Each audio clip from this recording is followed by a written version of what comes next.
The little girl, the cleaner's daughter, saved the millionaire with just one sentence. "Don't go into that room, you're in danger."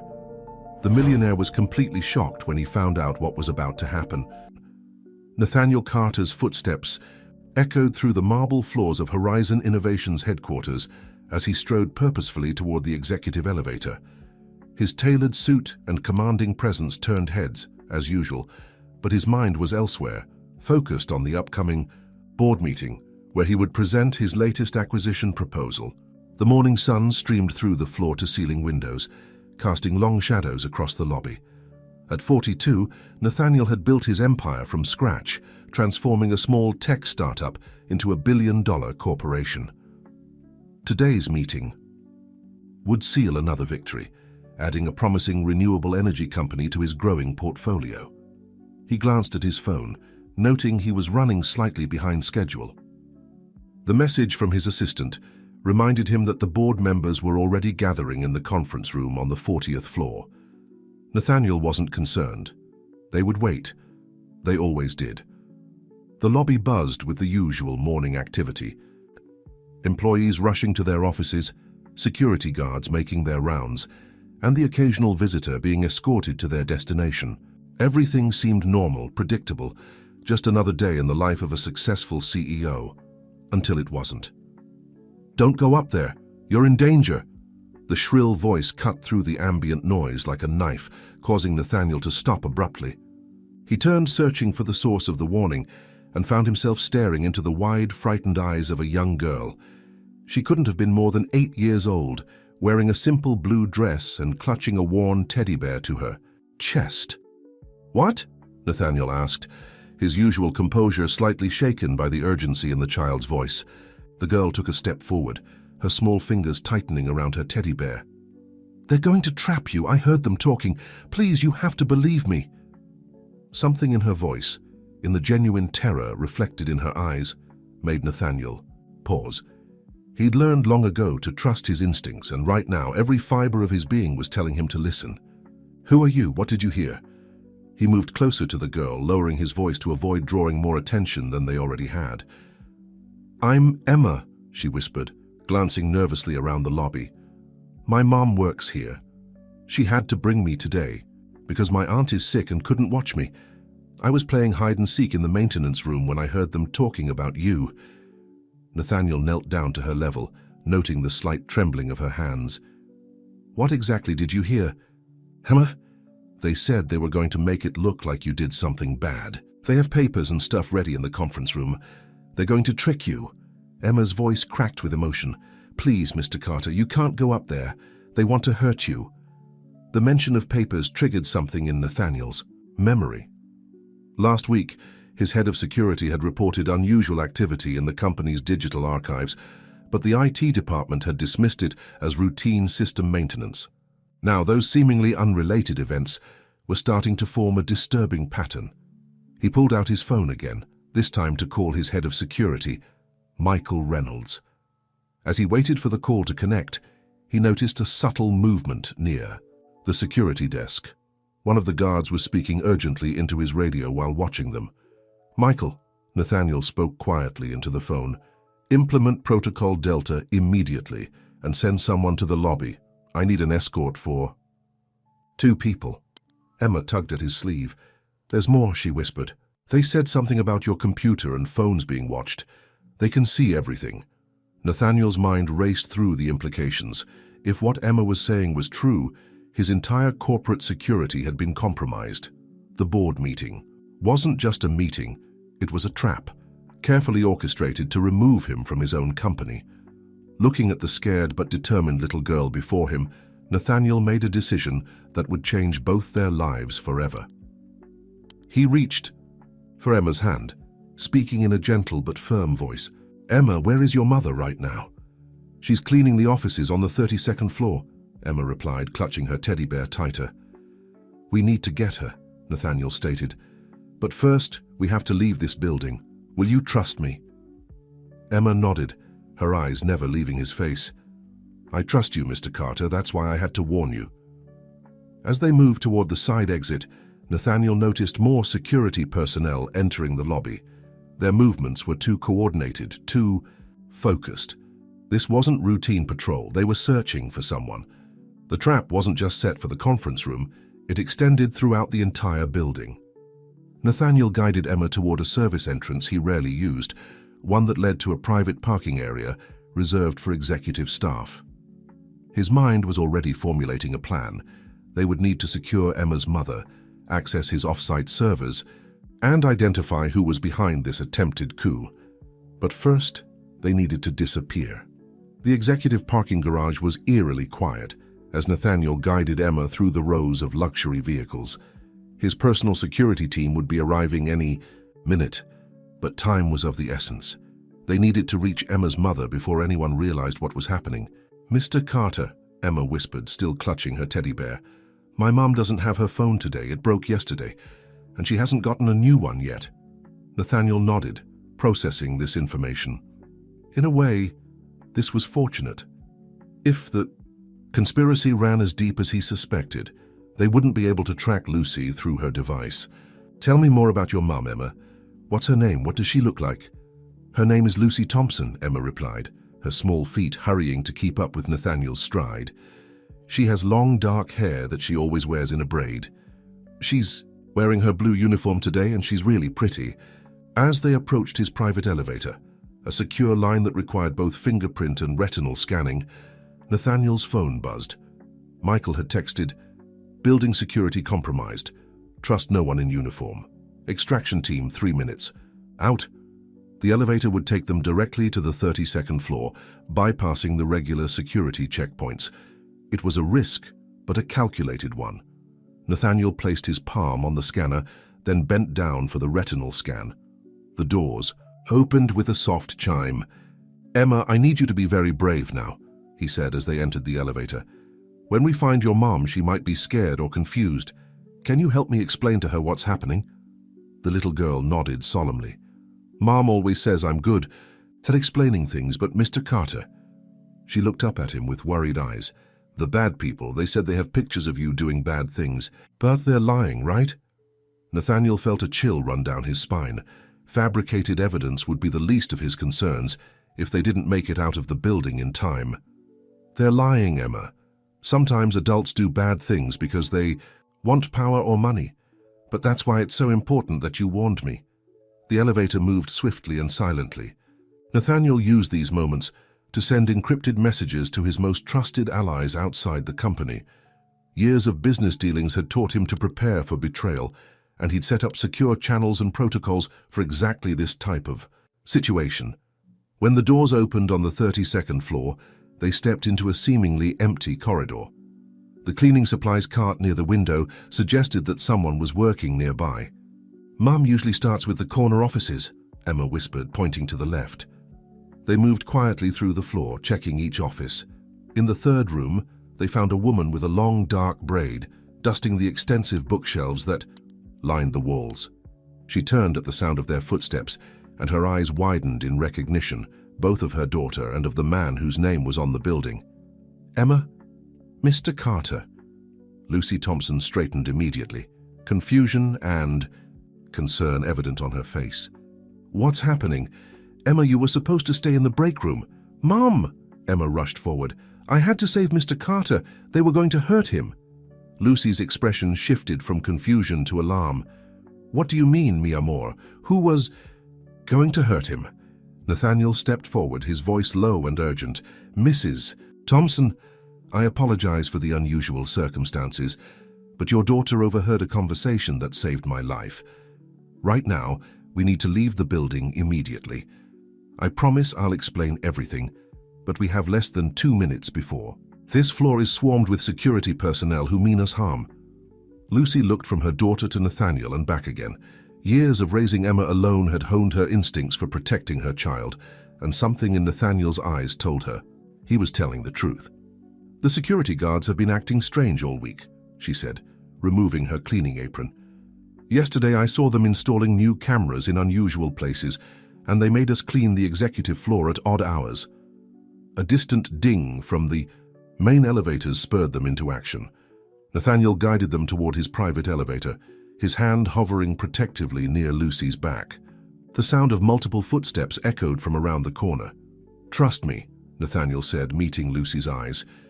In that brief moment, something passed between them, an understanding, a recognition of the gravity of their situation. Lucy took Emma's hand and nodded. "We trust you, Mr. Carter." As they reached the elevator, Nathaniel's phone vibrated with an urgent message. The extraction team was in position, but they'd detected armed security teams converging on their location.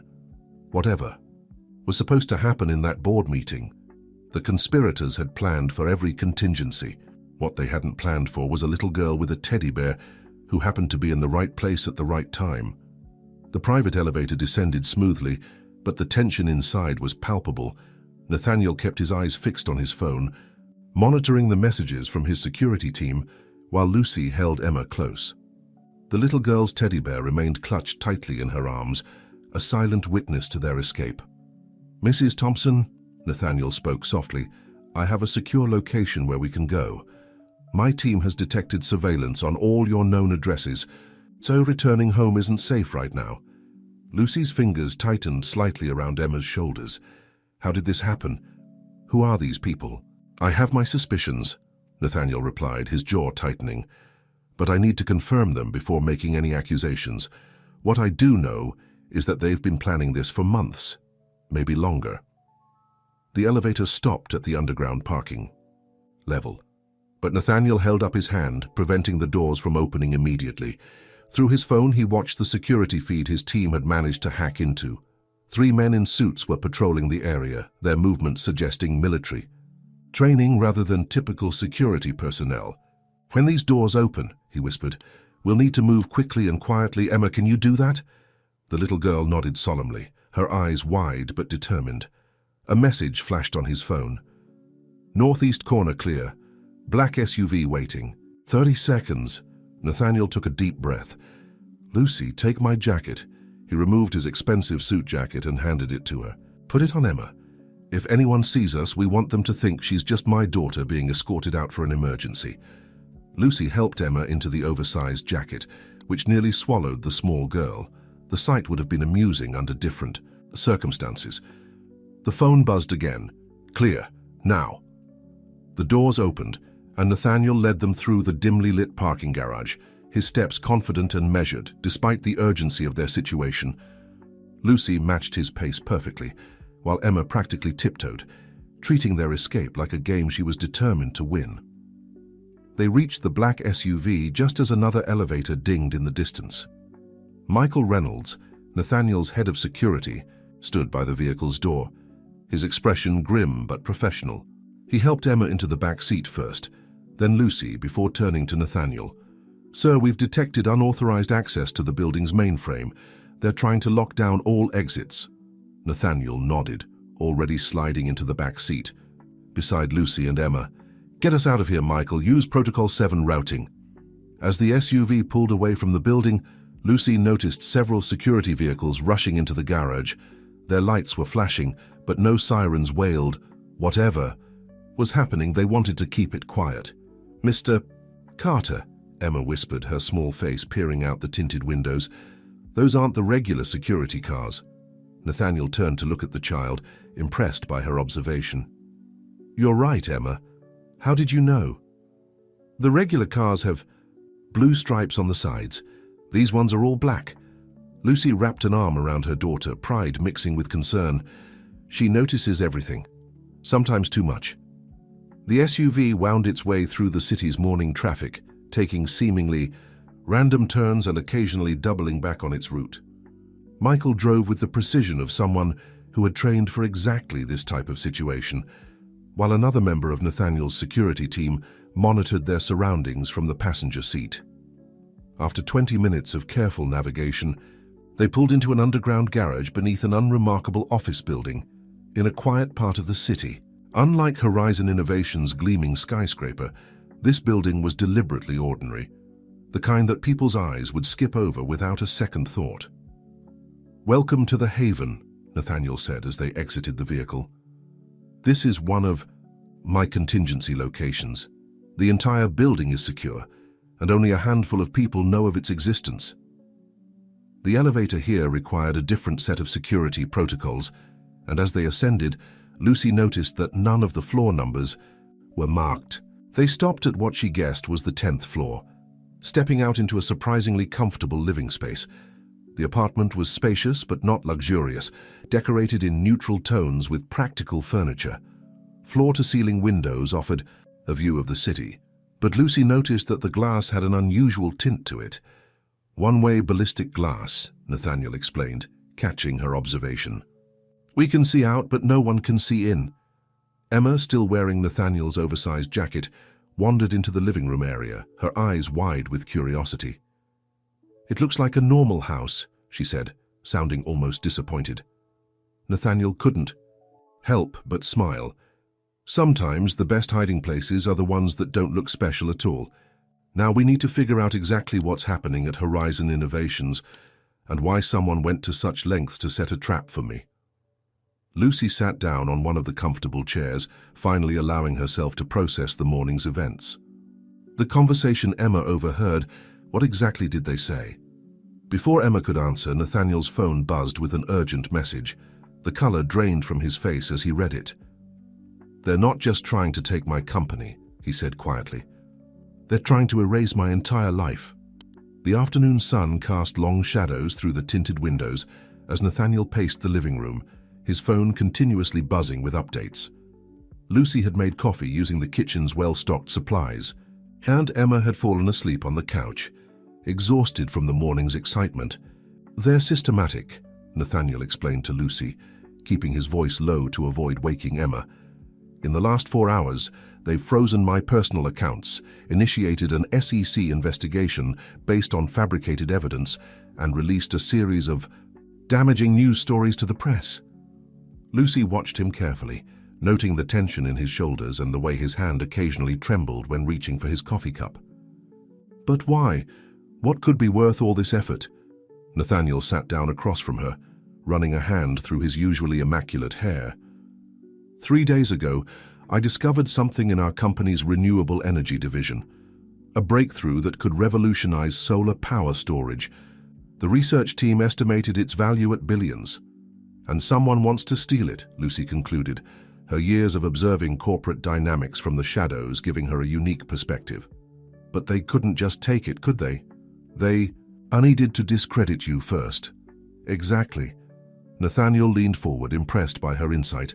The technology is protected by multiple patents and security measures. The only way to gain control of it would be to remove me from the company entirely, preferably in disgrace. Emma stirred slightly in her sleep, clutching her teddy bear closer. Lucy adjusted the light blanket over her daughter, her maternal instincts warring with her growing concern about their situation. Mr. Carter, Nathaniel, please, he interrupted gently. I think we're well past formalities. Nathaniel, Lucy corrected, a slight smile softening her worried expression. What exactly did they plan to do in that board meeting? He pulled out a tablet, accessing a secure server. Thanks to Michael's team, we've managed to recover some of the files they planted. They created an elaborate paper trail showing me embezzling company funds, selling corporate secrets, and engaging in insider trading. The evidence is sophisticated. Bank statements, emails, even video recordings that have been perfectly doctored. But surely there's proof that these are fake. That's the brilliant part of their plan. They didn't just create false evidence, they've been systematically destroying the real records. If I had walked into that board meeting, I would have found myself facing not just the board, but also federal agents, with what appeared to be ironclad evidence of my crimes. Lucy's mind went back to the cleaning schedule changes of the past few weeks. They've been preparing the building too. New security cameras, changed protocols, different maintenance routines. We all thought it was just corporate restructuring, but they were setting the stage. Nathaniel nodded, making notes on his tablet. Every detail was planned except for Emma, Lucy finished, looking at her sleeping daughter with a mixture of pride and fear. But how did she end up in position to overhear their conversation? That's something we need to figure out, Nathaniel replied, his expression thoughtful. It might help us identify who's behind this. Emma mentioned she was in the maintenance room when she overheard them. Do you remember anything unusual about your schedule yesterday? Lucy's eyes widened as realization struck.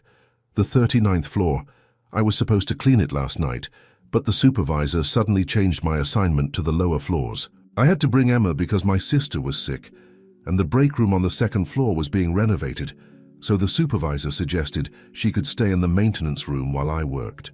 They created the perfect situation to discuss their plans privately, Nathaniel mused, never expecting a child would be their undoing. A notification popped up on his tablet and his expression hardened. They've called an emergency board. Meeting for tomorrow morning. They're going to try to vote me out even without their original plan in place. Can they do that? They can try. Nathaniel stood up, moving to the window. The city sprawled before them, unaware of the corporate warfare unfolding in its midst. But first, we need to understand exactly who we're dealing with. Emma might have heard more than she realizes.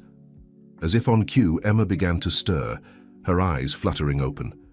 She looked around, momentarily confused by the unfamiliar surroundings, then relaxed as she saw her mother and Nathaniel.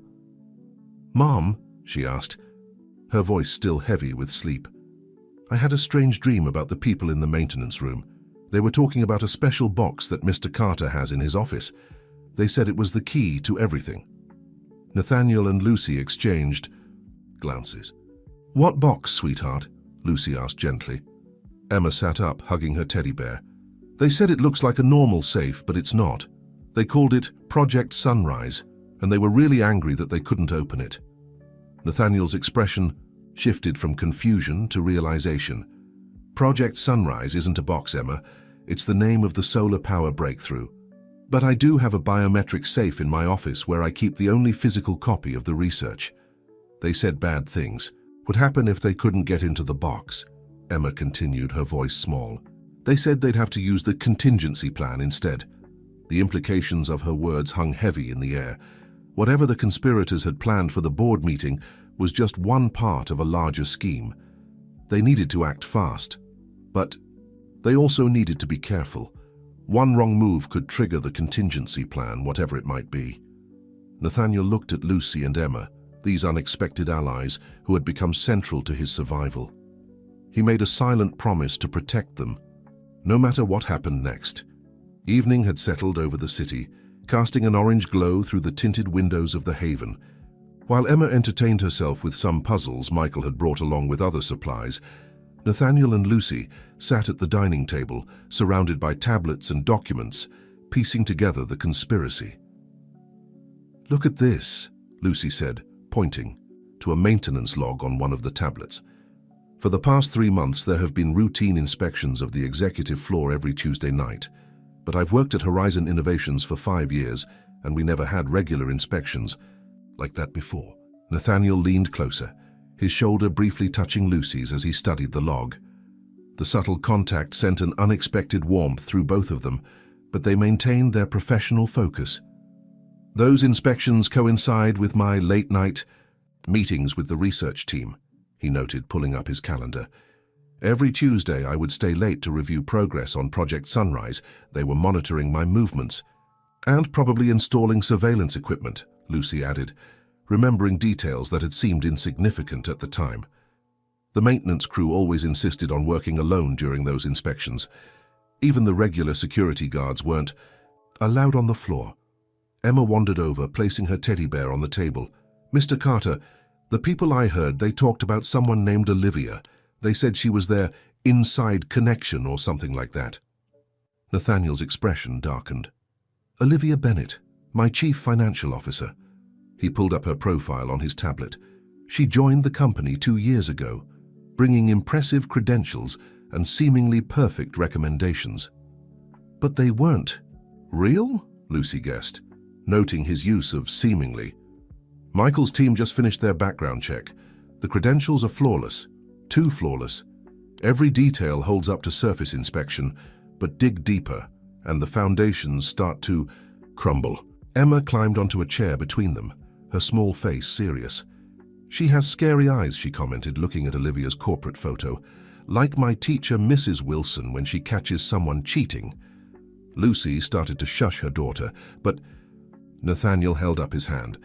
"No, let her talk. Emma, what else do you remember about Mrs. Wilson when she catches cheaters? She always knows before she catches them. She watches and waits until she has proof. Emma hugged her teddy bear closer, and she always has a backup plan in case the first one doesn't work. Nathaniel exchanged a meaningful look with Lucy. Out of the mouths of babes, indeed. They'd been focusing on the immediate threat, the board meeting and the false evidence. But what if that was just the first layer?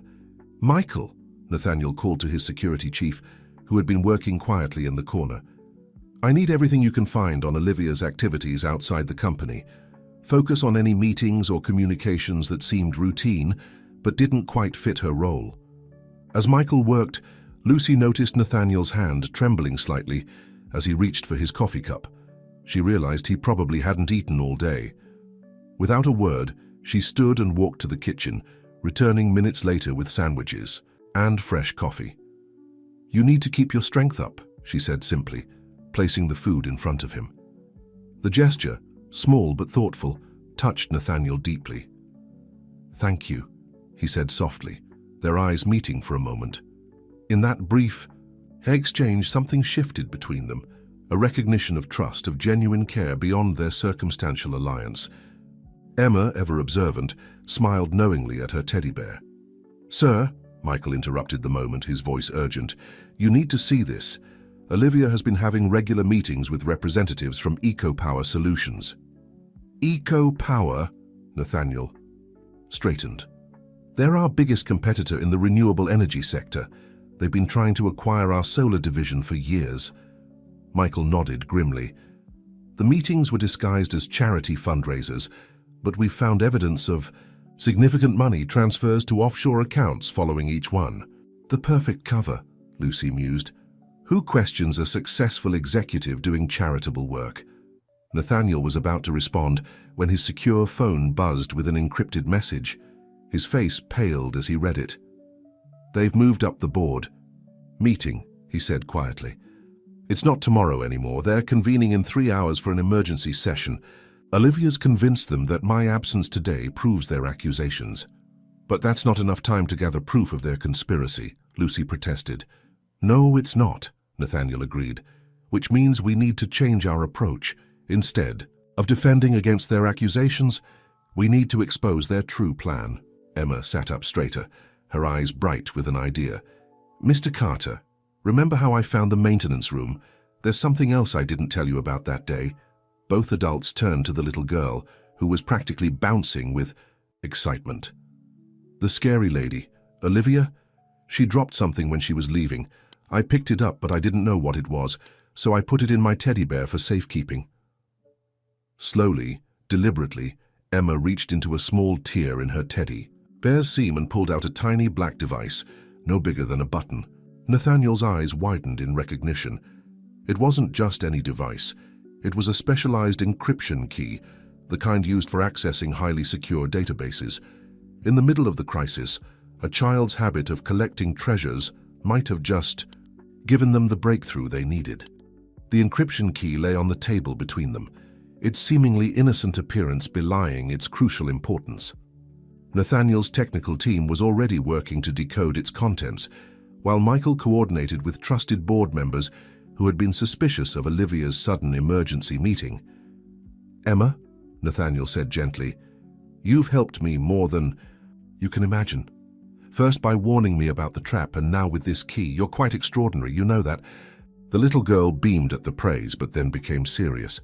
Mum says that finding things that don't belong to us isn't good. Was it wrong to keep the key? Lucy stroked her daughter's hair. In this case, mi amor, you did exactly the right thing. Sometimes life isn't as simple as right and wrong. Your mother is very wise, Nathaniel commented, watching their interaction with a warmth he hadn't expected to feel in the midst of this crisis. He'd spent years building his company, focusing solely on success and innovation, never realizing how empty his luxurious penthouse felt each night. A notification pinged on one of the secured tablets. The technical team had begun extracting data from the encryption key. Lines of code and fragments of documents started filling the screen. This is incredible, Michael said, scanning the information. The key doesn't just contain proof of their conspiracy, it has detailed records of every step of their plan. Olivia was documenting everything. Insurance, Lucy suggested, years of observing corporate politics giving her insight.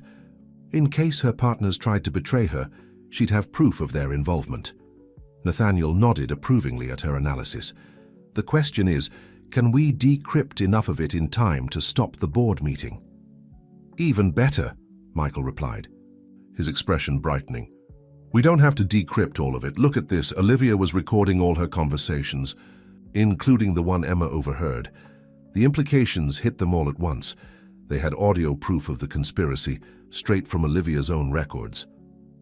Emma tugged at Nathaniel's sleeve. Does this mean the bad people will go away?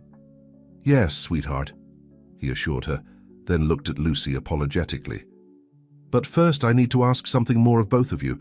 The board needs to hear your testimony. They need to understand how their CFO's conspiracy was uncovered by a child's innocence and a mother's attention to detail. Lucy straightened in her chair. We'll do it.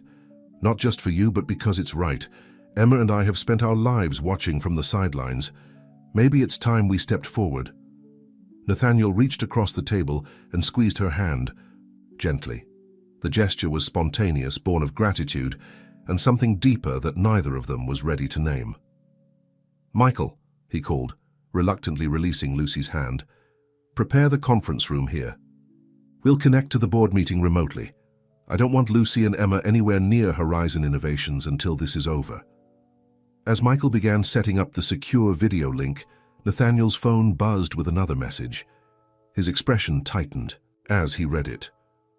Olivia's not working alone within the company, he said grimly. Someone just tried to access Project Sunrise's secure servers using executive credentials. We have another traitor on the board. Lucy moved closer, her presence somehow steadying. How many board members are there? 12, including me, each with decades of business experience and carefully vetted backgrounds. He ran a hand through his hair in frustration. Or so I thought. Sometimes, Lucy said softly, we trust people because of their credentials when we should be looking at their character instead. Nathaniel turned to her, struck by the wisdom in her words.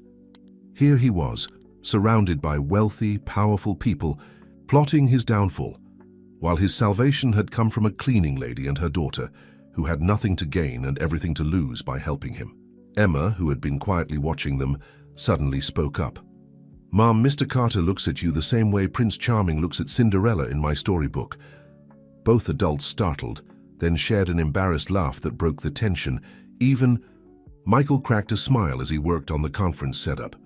From the mouths of babes, Nathaniel murmured, his eyes lingering on Lucy's flushed face. But there was no time to explore that observation. The board meeting would begin in less than an hour, and they needed to be ready. Olivia and her conspirators were expecting to find a disgraced CEO scrambling to defend himself against their accusations. Instead, they were about to face the combined strength of a man who had built an empire from nothing, a woman who had spent years learning the true measure of character, and a child whose innocent wisdom had unveiled their entire plot. The countdown to confrontation had begun. The conference room in the Haven hummed with tension as Michael made final adjustments to the secure video link. Nathaniel stood before the large screen, his usual impeccable suit replaced by a casual button-down shirt. A subtle reminder that this meeting wasn't proceeding according to anyone's plans, but his own. Lucy helped Emma smooth down her dress, trying to calm her daughter's nervous energy. Remember, mi amor, you just need to tell them exactly what you heard, just like you told Mr. Carter. But what if they don't believe me? Emma whispered, clutching her teddy bear. The scary lady will be there, won't she? Nathaniel knelt down beside her, his voice gentle but firm. They'll believe you, Emma, because you're telling the truth. And yes, Olivia will be there, but she can't hurt you. You're the brave little girl who outsmarted them all. The screen suddenly flickered to life, showing the Horizon Innovations boardroom. 11 faces appeared, their expressions ranging, from concern to barely concealed hostility. Olivia Bennett sat at the far end, her perfectly composed features betraying no emotion. Nathaniel, Harold Johnson, the board chairman, spoke first. We were beginning to worry about your unexpected absence today. My absence was quite deliberate, Harold, Nathaniel replied calmly. I was warned about a trap set for me in this morning's meeting, a trap that I believe several people in this room helped orchestrate. Murmurs broke out among the board members. Olivia's expression remained unchanged, but her fingers tightened almost imperceptibly around her tablet. These are serious accusations, another board member, Edward Wilson, interjected, especially coming from someone who's been unavailable while serious evidence of financial misconduct has come to light. Ah, yes, the evidence. Nathaniel smiled, but there was steel in his expression. The carefully fabricated trail of breadcrumbs leading to my apparent crimes. Very thorough work, professional even, but there's something you all should hear first. He nodded to Michael, who activated the audio file recovered from Olivia's encryption key. The boardroom fell silent as voices filled the air. Olivia's crisp tones discussing the details of their conspiracy, the methodical planning of Nathaniel's downfall, the promised payoff from eco-power solutions once Project Sunrise was in their hands. As the recording played, Lucy watched the board members' reactions. Most showed genuine shock, but three, including Edward Wilson, maintained two careful poker faces. She made a mental note to share her observations with Nathaniel later. The recording ended, and before anyone could speak, Nathaniel continued. I have a witness who overheard this conversation, and others like it. A witness whose testimony is completely untainted by corporate politics or personal gain. He gestured to Emma, who stepped forward bravely, still holding her teddy bear. Hello, she said clearly into the microphone. I'm Emma Thompson. I heard the scary lady, Miss Bennett, talking about hurting Mr. Carter. They didn't know I was there because I'm good at hiding when I play. Olivia's composure finally cracked. This is absurd. You're basing accusations on the imagination of a child? A child who saved my life, Nathaniel countered. A child who found something you dropped, Olivia. Something you've probably been looking for rather desperately. He held up the encryption key, and Olivia's face went pale. Furthermore, Nathaniel continued, in the past 3 hours, my team has decoded enough of your personal files to prove extensive communication with eco-power solutions. Would you like to explain to the board why our CFO has been receiving large payments from our biggest competitor? Edward Wilson stood abruptly. This meeting is a farce. We came here to discuss Nathaniel's misconduct, not listen to conspiracy. Theories based on a child's story and supposedly decoded files that none of us can verify. Sit down, Edward, Harold Johnson commanded, his voice sharp. Security teams are already searching your office and Olivia's. The FBI has been notified, and they're particularly interested in those offshore accounts you both opened last month. Lucy felt Emma lean against her legs and reached down to squeeze her shoulder reassuringly. The little girl looked up at her with worried eyes. Mom, she whispered, Mr. Wilson looks really angry. Indeed, Edward Wilson's face had turned an alarming shade of red. He reached for his briefcase, his movements jerky with barely controlled rage. This isn't over, Carter, he snarled. You have no idea what you're dealing with. Project Sunrise isn't just about solar power, is it? Tell them what you really discovered. Tell them why eco-power is really interested. Nathaniel's expression remained calm, but Lucy saw his hands tighten behind his back. Would you like to tell them, Edward, about the real reason you were so desperate to access my private safe? About what Project Sunrise could really do in the wrong hands? The tension in the boardroom crackled as 2 decades of corporate rivalry and hidden agendas rose to the surface.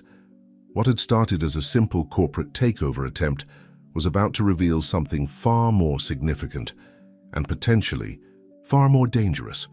The silence in the boardroom was deafening as Nathaniel and Edward Wilson stared each other down through the video link. Lucy instinctively pulled Emma closer, sensing they were about to witness something momentous.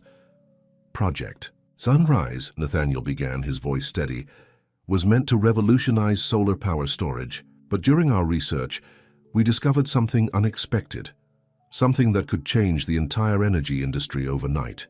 He paused, looking at each board member's face on the screen. Our team found a way to make solar cells self-replicating while maintaining their efficiency. The implications for sustainable energy are enormous and terrifying to those whose fortunes depend on traditional energy sources. Olivia Bennett's carefully maintained composure crumbled further. "You're talking about billions in potential profits, entire industries becoming obsolete overnight." "I'm talking about free energy for everyone," Nathaniel corrected. "That's why I kept the full specifications in my private safe. That's why I didn't rush to patent everything. Some discoveries need to be implemented carefully, with proper safeguards." Edward Wilson laughed bitterly. "Safeguards? You're sitting on technology that could reshape the global economy, and you're worried about safeguards. Do you know what companies like EcoPower Solutions would pay for this?" "I know exactly what they'd pay," Nathaniel replied. "Just as I know they'd bury the technology to protect their existing investments. That's why you're here, isn't it, Edward? EcoPower Solutions promised you a percentage if you helped them acquire Project Sunrise." Harold Johnson leaned forward in his chair. "Nathaniel, are you saying this technology is viable, ready for implementation? With proper oversight and gradual introduction, yes. My team has successfully tested small-scale applications, but if rushed to market or misused, it could destabilize entire economies overnight." Emma tugged at Lucy's sleeve. "Mum, is Mr. Carter saying he found a way to make free electricity for everyone?"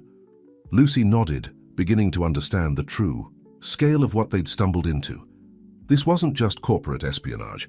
It was a battle for the future of global energy. "The question," Nathaniel continued, "is how many other board members were approached? How many were offered a piece of the pie to help bury this technology?" He nodded to Michael, who pressed another button. New documents appeared on the screen. Bank records, emails, phone logs. 3 more board members shifted uncomfortably in their seats. "While you were preparing your trap for me," Nathaniel explained, "my security team was tracking every unusual financial transaction, every suspicious meeting, every encrypted communication. Would anyone like to explain why 5 members of this board have recently opened accounts in the Cayman Islands?" Olivia stood abruptly. "You can't prove any of this. It's all circumstantial. And even if you could, do you really think exposing this conspiracy will help you? The media is already running stories about your supposed crimes. Your reputation—" "My reputation?" Nathaniel interrupted, a small smile playing at his lips. "Michael, please share the other file." A new video appeared on screen, security footage from the Horizon Innovations lobby from that morning. The board watched in silence as Emma's warning played out, followed by footage of security teams moving into position, their movements clearly coordinated and aggressive. "The thing about conspiracies," Nathaniel said quietly, "is that they require every piece to work perfectly. One small variable can bring everything crashing down. In this case, that variable was an observant little girl who happened to be in the right place at the right time." Emma beamed with pride, though she kept a tight hold on her teddy bear. Lucy felt tears welling up in her eyes, pride for her daughter's bravery mixed with awe at the significance of what they'd prevented. "Harold," Nathaniel addressed the chairman directly, "I move for the immediate suspension of Olivia Bennett, Edward Wilson, and any board members involved in this conspiracy, pending a full investigation. I also recommend we convene an emergency session to discuss the proper implementation of Project Sunrise." "Seconded," came a firm voice from the end of the table. Emily Davis, no relation to Lucy, one of the longest-serving board members, spoke up, "And I suggest we invite Mrs. Thompson to that session. Anyone who could spot these discrepancies through simple observation clearly has skills we could use." Lucy startled at the suggestion, but before she could respond, Emma spoke up. "My mom is really smart. She always knows when people are lying, and she helps me with really hard homework, and she—" "Emma," Lucy whispered, embarrassed, but Nathaniel was smiling. "I agree completely," he said, looking at Lucy with undisguised admiration. "We need people who understand the human element, not just the technology and finances. People who can see what others miss." The chairman nodded decisively. "All in favor of the immediate suspension of the named board members pending investigation?" Hands raised across the screen. Olivia Bennett and Edward Wilson sat in stunned silence as security personnel entered the boardroom.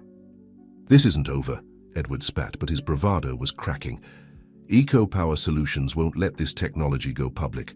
They'll find a way to stop you. They can try, Nathaniel replied calmly. But they should know that the full documentation of their conspiracy, including this meeting, has already been sent to multiple secure locations. If anything happens to me or anyone I care about, everything goes public immediately. His hand found Lucy's shoulder as he spoke, the gesture both protective and intimate. Emma looked up at them both, smiling knowingly at her teddy bear. The crisis wasn't over. There would be legal battles ahead, careful negotiations, and the monumental task of introducing Project Sunrise to the world responsibly. But in that moment, watching the security teams escort the conspirators from the boardroom, Lucy felt something she hadn't experienced in years. Hope for a better future, not just for herself and Emma, but for everyone. The hours following the board meeting passed in a blur of activity. While Michael coordinated with federal authorities and security teams, Nathaniel, Lucy, and Emma remained in the Haven, processing the events of the day. The sun had set over the city, painting the sky in deep purples and oranges through the tinted windows. "I still can't believe it's really over," Lucy said softly, watching Emma doze on the comfortable couch. "Everything happened so fast. This morning I was just a cleaning lady, and now you're a hero," Nathaniel completed, joining her by the window. "Both of you are, though I suspect Emma will be disappointed that there won't be any more adventures for a while." Lucy laughed quietly. "You don't know my daughter very well yet. She finds adventures everywhere. Last week she turned our grocery shopping into an epic quest to find the magical cereal of eternal happiness." "Yet," Nathaniel repeated thoughtfully. "I don't know her very well yet." He turned to face Lucy, his expression serious but gentle. "I'd like to change that if you'll let me." Lucy felt her heart skip a beat, but forced herself to think practically. "Nathaniel, you're a billionaire CEO who just uncovered a global conspiracy. I'm a single mother who cleans offices for a living. The tabloids would have a field day." "Let them," he replied simply. "Lucy, today I watched you piece together a complex conspiracy through simple observation. You showed more wisdom and insight than my entire board of directors. And your daughter," he glanced at Emma's sleeping form. "She saw what highly paid security teams missed, all because she looks at the world with pure eyes and an open heart. I suspect she got that from you?" Lucy felt tears threatening to form, but blinked them away. "It's not that simple. Our worlds are so different." "Are they?" Nathaniel moved closer, his voice low and sincere. "I grew up in a small apartment above my father's failing hardware store. Everything I have, I built from nothing. But somewhere along the way, I forgot what really matters. Today, watching you with Emma, seeing how you face challenges with grace and strength, it reminded me of who I used to be, who I want to be again." Before Lucy could respond, Michael entered the room quietly. "Sir, we have updates from the Federal Investigation Team. They've seized Olivia's personal devices and found correspondence with energy industry executives going back months. They're building a solid case." "Good," Nathaniel nodded. "And the media situation?" "Our PR team is preparing a statement about Project Sunrise. They suggest getting ahead of the story by announcing your plans for responsible implementation. The technology blogs are already speculating about revolutionary changes in the energy sector." Lucy listened to them discuss strategy, amazed at how quickly events were moving.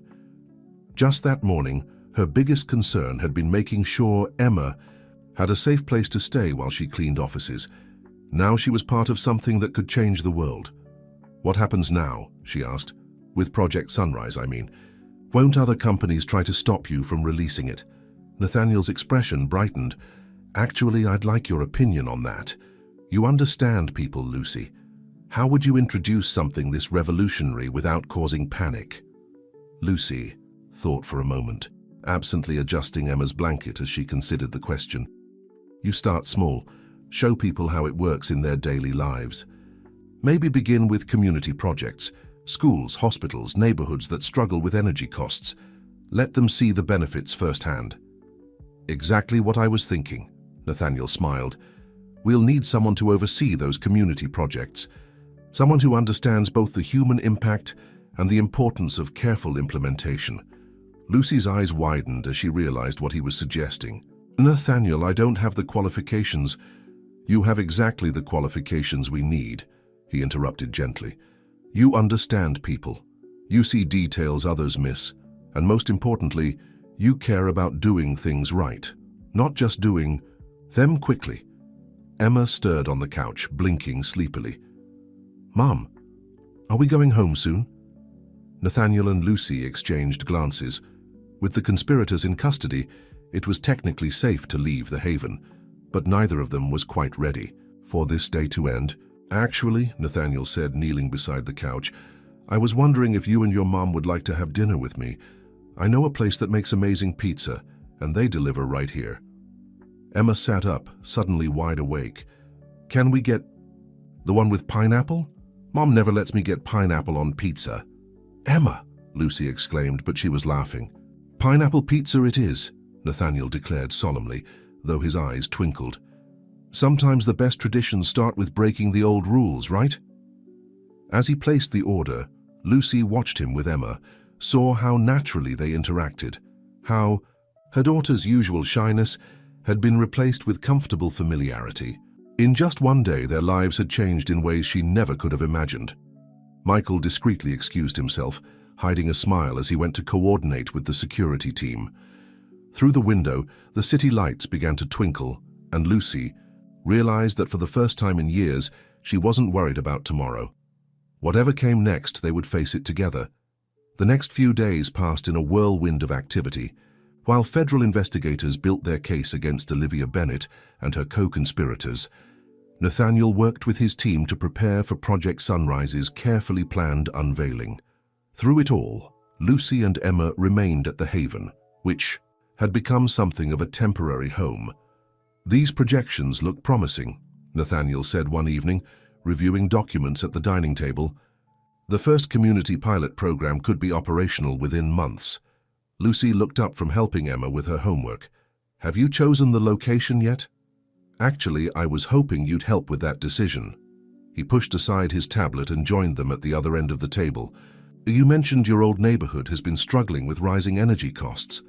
Emma's eyes lit up. Are you going to give our building magic solar powers? Jenny from apartment 4B says her mom is always worried about the electric bill, and in summer it gets really hot because they can't use the air conditioning much. Nathaniel smiled at her enthusiasm. That's exactly the kind of situation we want to help with. Lucy, would you be willing to act as community liaison for the pilot program? The residents already know and trust you. Lucy felt a warmth spread through her chest. Over the past few days, she'd watched Nathaniel work tirelessly to protect both his company and his revolutionary technology, but he never forgot about the human impact of his decisions. He genuinely wanted to help people, not just make profits. I'd be honored, she replied, but what about my current position? I can't just abandon my responsibilities at Horizon Innovations. Nathaniel's eyes twinkled. Well, as it happens, we have an immediate opening for Director of Community Relations and Implementation. The board has already approved the position, and our primary candidate comes highly recommended by a very observant 8-year-old consultant. Emma giggled. That's Mom. She's going to be amazing at it because she always knows how to help people. Indeed she does, Nathaniel agreed, his gaze lingering on Lucy's face. Over the past few days, their connection had grown stronger, built on shared experiences and quiet moments between crises. He'd joined them for breakfast each morning, brought Emma educational games to play with, and spent hours listening to Lucy's insights about everything from employee relations to community needs. Nathaniel, Lucy started, but he held up his hand. Before you say it's too much, too fast, hear me out. You've already proven you can see things others miss. You understand both the practical and emotional needs of the communities we want to help. And most importantly, you're not afraid to tell me when I'm wrong. He's right, Mum, Emma chimed in, abandoning any pretense of doing her homework. You always say we should help people when we can. And now you can help lots of people.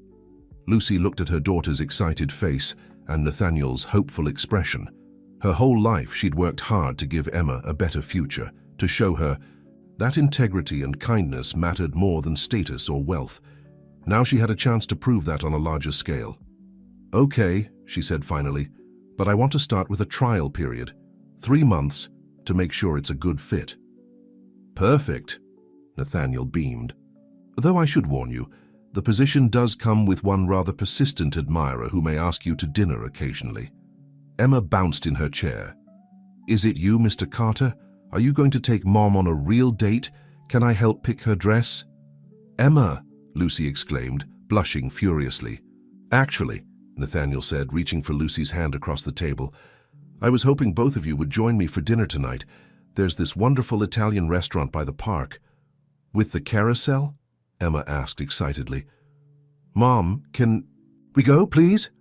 Lucy looked at their joined hands, then at Emma's hopeful face and finally at Nathaniel's warm eyes. In just a few days, he'd become such a natural part of their lives, fitting into their small family as if he'd always belonged there. "We'd love to," she said softly. As they prepared to leave the haven for the first time in days, Lucy watched. Nathaniel helped Emma with her coat, making her laugh with a silly joke. He caught her watching and smiled, not the confident smile of a billionaire CEO, but the gentle expression of a man who'd found something more valuable than any technology. Outside, the city was coming alive with evening activity. As they walked to the restaurant, Emma between them holding both their hands, Lucy realized something. Their story hadn't started with a conspiracy or a corporate takeover attempt. It had started with trust, a little girl's instinct to help someone in danger, and a man's willingness to believe her. The rest, as they say, was just the beginning of their adventure together. Monday morning arrived with a sense of surreal normalcy. Lucy stood in front of the mirror in her apartment, adjusting her new business suit, a gift from Nathaniel that she'd initially tried to refuse until he pointed out that her new position required a different wardrobe. The fabric felt foreign against her skin, a tangible reminder of how much her life had changed in less than a week. "Mom, have you seen my science homework?" Emma called from her room. "I want to show Mr. Carter my solar system project." Lucy smiled, remembering their family dinner at the Italian restaurant 3 nights ago. Nathaniel had listened intently as Emma explained her school project, offering suggestions and encouraging her interest in science. He'd even promised to help her build a working model of solar panels for her next science fair. "Check your blue." "Folder, mi amor," Lucy called back, giving herself one final look in the mirror. The woman staring back at her looked confident, professional, ready to take on her new role as Director of Community Relations and Implementation at Horizon Innovations. A knock at the door announced Nathaniel's arrival. He'd insisted on picking them up for Lucy's first day, wanting to ensure her transition was as smooth as possible. When Lucy opened the door, she found him holding a small gift bag and wearing a warm smile. "Good morning," he said softly, his eyes taking in her appearance with obvious appreciation. "You look perfect." Before Lucy could respond, Emma burst out of her room, backpack in one hand and science project in the other. "Mr. Carter, look what I made. It's the solar system, and I added extra notes about solar energy because of Project Sunrise." Nathaniel knelt down to examine the project, treating it with the same seriousness he would give to any board presentation. "This is excellent work, Emma. I especially like how you've connected the sun's energy to practical applications on Earth. Very innovative thinking." Emma beamed with pride, then noticed the gift bag in his hand. "Is that a present? Is it for Mom?" "Actually," Nathaniel said, standing and holding out the bag to Lucy, "it's something for both of you. I thought it might be useful for today." Lucy opened the bag and found 2 small pendant necklaces, elegant but not flashy. "They're beautiful, but they're also security devices," Nathaniel explained. "After everything that happened, I want to make sure you're both protected. The pendants have GPS tracking and emergency alert buttons. I have matching cufflinks." Lucy touched the necklaces gently, understanding the message behind the gift. Nathaniel wasn't just trying to protect them, he was making them part of his world in a way that respected their independence. "Thank you," she said softly, helping. Emma put on her necklace, while Nathaniel assisted with the clasp of her own. His fingers brushed the back of her neck, sending a small shiver down her spine. The drive to Horizon Innovations was filled with Emma's excited chatter about her upcoming science fair and her ideas for making solar energy kid-friendly. Nathaniel and Lucy exchanged amused glances as she proposed solar-powered playground equipment and glow-in-the-dark sidewalks. After dropping Emma off at school, they arrived at the corporate headquarters. The building looked different now, not just a workplace, but a symbol of the change they were trying to bring to the world. "Ready?" Nathaniel asked as they approached the executive elevator. Lucy took a deep breath. "I think so, though it feels strange entering through the front door instead of the service entrance. You always belonged in the front door, Lucy," he said quietly. "Sometimes it just takes a while for the world to catch up to where people should be." The elevator ride was quick, but Lucy's mind raced with memories of the past week. The conspiracy, the revelations, the quiet moments at the Haven that had changed their lives forever. When the doors opened on the executive floor, she was surprised to find Emily Davis, the board member who had supported her appointment, waiting for them. "Good morning," Emily greeted warmly. "I hope you don't mind, but I took the liberty of gathering some of the community outreach team for an informal meeting. They're very excited to meet their new director." Lucy squared her shoulders, ready to face this new challenge. She caught Nathaniel watching her with pride and felt a surge of confidence. This was where she belonged, not just as someone's employee, but as a leader in her own right. The morning passed in a whirlwind of introductions, meetings, and project briefings. Lucy's natural ability to connect with people and see the bigger picture impressed everyone she met. By lunchtime, she had already identified several ways to improve their community engagement strategies and had started planning the pilot program for her old neighborhood. "You're a natural at this," Nathaniel commented as they shared a quiet lunch in his office. "The team already respects you." "It's strange," Lucy admitted. "A week ago I was cleaning these offices. Now I'm helping decide their future." "You were always capable of this, Lucy. You just needed the opportunity." He reached across the desk and took her hand. "And I needed someone to remind me why I started this company in the first place, to make a real difference in people's lives." A knock at the door interrupted their moment. Michael entered with an urgent expression. "Sir, we've just received word. EcoPower Solutions is calling a press conference. They're going to announce their own breakthrough in sustainable energy technology." Nathaniel's expression tightened. "They're trying to get ahead of our announcement of Project Sunrise." "What can they possibly have?" Lucy wondered. "You said your technology was revolutionary." "It is," Nathaniel confirmed, "which means either they're bluffing or they have another spy in the company," Lucy finished, her mind already working through the possibilities. Once again, they found themselves facing a challenge that could affect not just their lives, but the future of clean energy itself. The afternoon sun cast long shadows across Nathaniel's office as his team assembled for an emergency meeting. Lucy sat beside him, her tablet filled with notes from her first day, now temporarily forgotten as they faced this new challenge. "The press conference is scheduled for tomorrow morning," Michael reported, displaying the announcement on the large screen. "EcoPower Solutions is claiming a revolutionary breakthrough in sustainable energy storage." Emily Davis, who had joined them immediately upon hearing the news, studied the press release. "The language they're using, it's very similar to our Project Sunrise documentation. Too similar to be coincidental." Lucy had been quietly observing, her mind working through the patterns she'd noticed throughout the day. "Nathaniel, who else besides the board has access to the Project Sunrise files?" "The core research team, about 15 people," he replied, "all thoroughly vetted and loyal to the company." "What about support staff, IT, maintenance?" Lucy pressed, thinking about her years of observing corporate dynamics from the sidelines. Nathaniel's eyes widened slightly as he followed her train of thought. "The research is compartmentalized, but the networking team had to set up special secure servers for the project. They would have had access to the infrastructure, if not the content itself." Michael was already pulling up personnel files. "The networking team was replaced 3 months ago as part of a standard IT upgrade. The new team was provided by an outside contractor." "Let me guess," Lucy said. "A contractor recommended by Olivia Bennett?" "Exactly. Michael displayed more documents. The contractor company appears legitimate, but with some digging, it's a subsidiary of a holding company owned by Eco Power Solutions. Nathaniel stood, pacing by the window. They couldn't get to Project Sunrise directly, so they went after our infrastructure. They might not have the full technology, but they could have enough to create problems. We need to move up our timeline, Emily suggested. Announce Project Sunrise before their press conference. That could backfire, Lucy cautioned. Right, now they're reacting to us, which means we have the advantage. We know what we have. They only have pieces of information.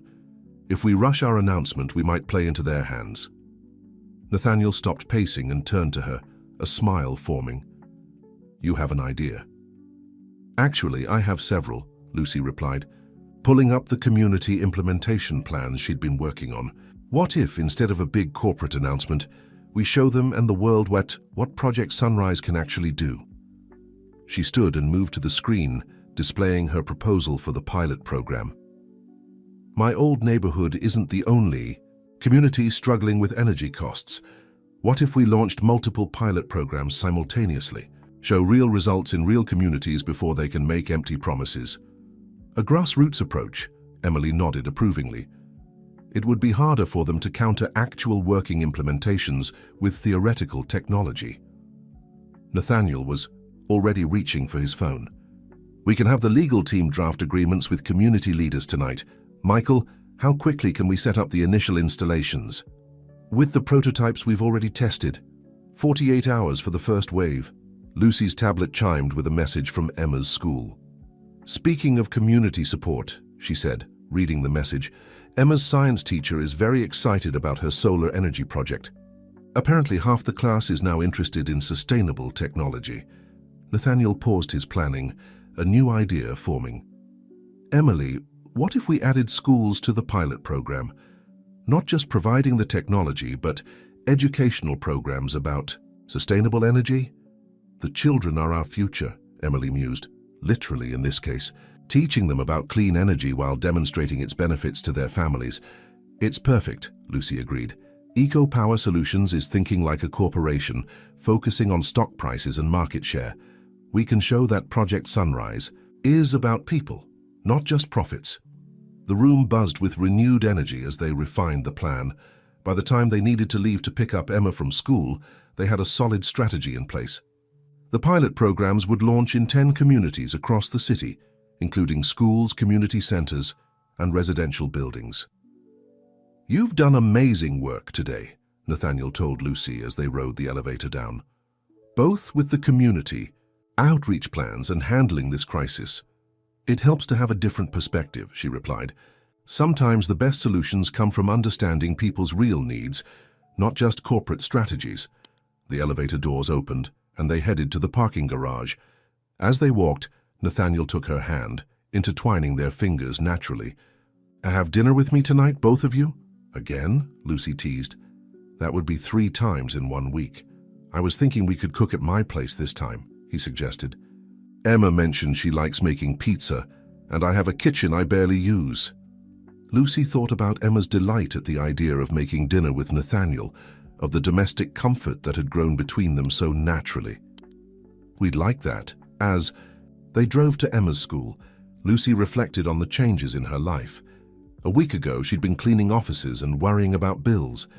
Now she was helping launch a technology that could change the world, falling in love with a remarkable man, and watching her daughter blossom in ways she'd never imagined possible.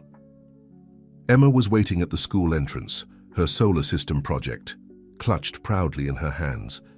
When she saw them both coming to pick her up, her face lit up with pure joy. Mom, Mr. Carter, guess what? My teacher says I can present my project to the whole school next week. Can I talk about Project Sunrise? 2, please.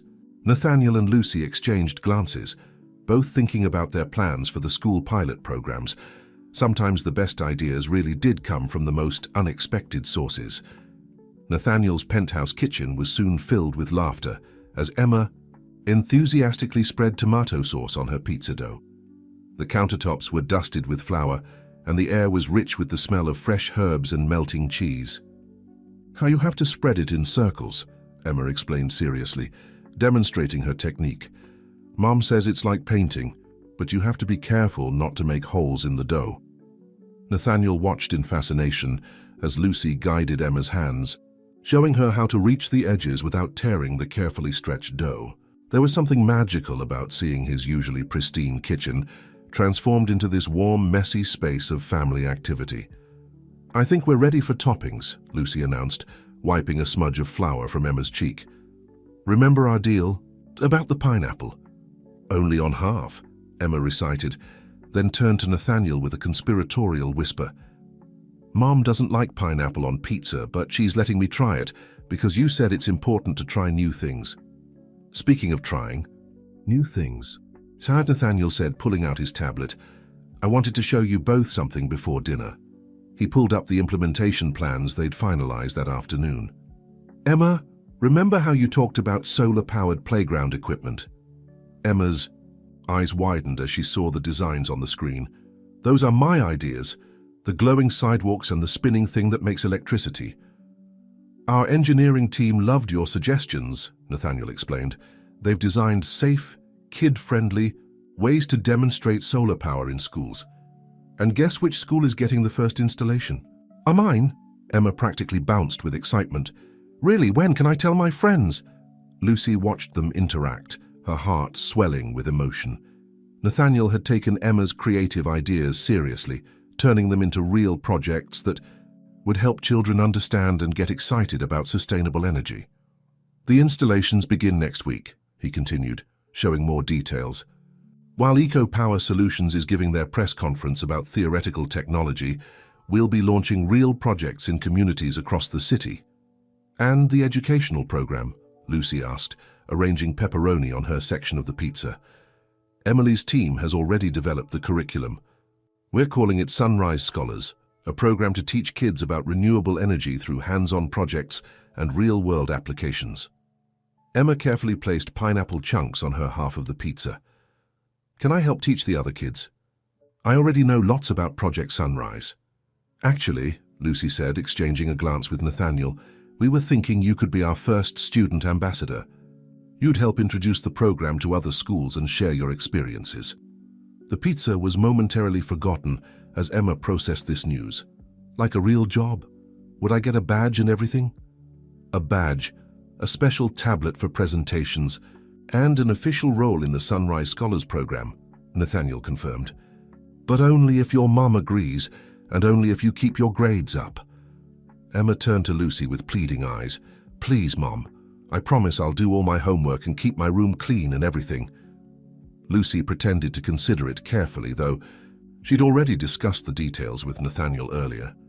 "Well, since you're already doing such a great job with your science project..." Emma's squeal of delight echoed through the kitchen as she hugged first her mother, then Nathaniel. "This is the best pizza night ever." As they put the finished pizza in the oven, Nathaniel's phone buzzed with an update from Michael. The message made him smile. "Good news?" Lucy asked, helping Emma clean up the cooking mess. "Very good news. Our team discovered that Eco Power Solutions doesn't actually have any working prototype. They were planning to use stolen fragments of our research to bluff their way through the press conference, hoping to buy time to either replicate our technology or force us into a partnership. But now we're going to show everyone real working solar stuff instead of just talking about it," Emma observed wisely, making both adults laugh at her perfect summary of their strategy. The oven timer chimed, and Nathaniel moved to retrieve their creation. The pizza looked slightly lopsided, with Emma's pineapple half clearly distinguishable from the traditional toppings on the other side. But to him, it was perfect, a symbol of their blending lives, different but complementary. As they sat down to eat, Emma insisted on saying grace, something she'd learned from her grandmother. "Thank you for this food, and for Mr. Carter, and for solar power, and for Mom's new job, and for pineapple pizza, even though Mom thinks it's weird." Lucy caught Nathaniel's eye across the table, seeing her own joy reflected there. In just over a week, they'd gone from strangers to something that felt remarkably like family. After dinner, as Emma worked on her homework at the kitchen counter, Nathaniel and Lucy stood by his floor-to-ceiling windows, watching the city lights twinkle below. "I never thought I'd have this," he admitted quietly. "The company, the success. Yes, but this—" He gestured to include Emma humming as she wrote and the remains of their family dinner. "This feels like something much more valuable." Lucy leaned against him slightly, allowing herself to relax into the moment. Life has a way of giving us what we need, even when it comes in unexpected packages. Like a little girl with a teddy bear warning a stranger about danger. Exactly like that.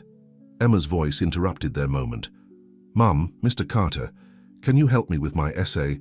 We're supposed to write about what we want to be when we grow up, and I can't decide between being a solar power scientist or a pizza chef who makes electricity." "Why not both?" Nathaniel suggested, joining her at the counter with Lucy. "The best innovations often come from combining different things we love." As they helped Emma brainstorm ideas for her essay, none of them noticed the time passing. This evening together, making pizza and sharing dreams, had created something precious, a foundation for their future, as bright and promising as the sunrise they were working to share with the world. The morning of Eco Power Solutions Press conference dawned bright and clear. But while their executives prepared to announce their supposed breakthrough, Horizon Innovations was already in motion across the city.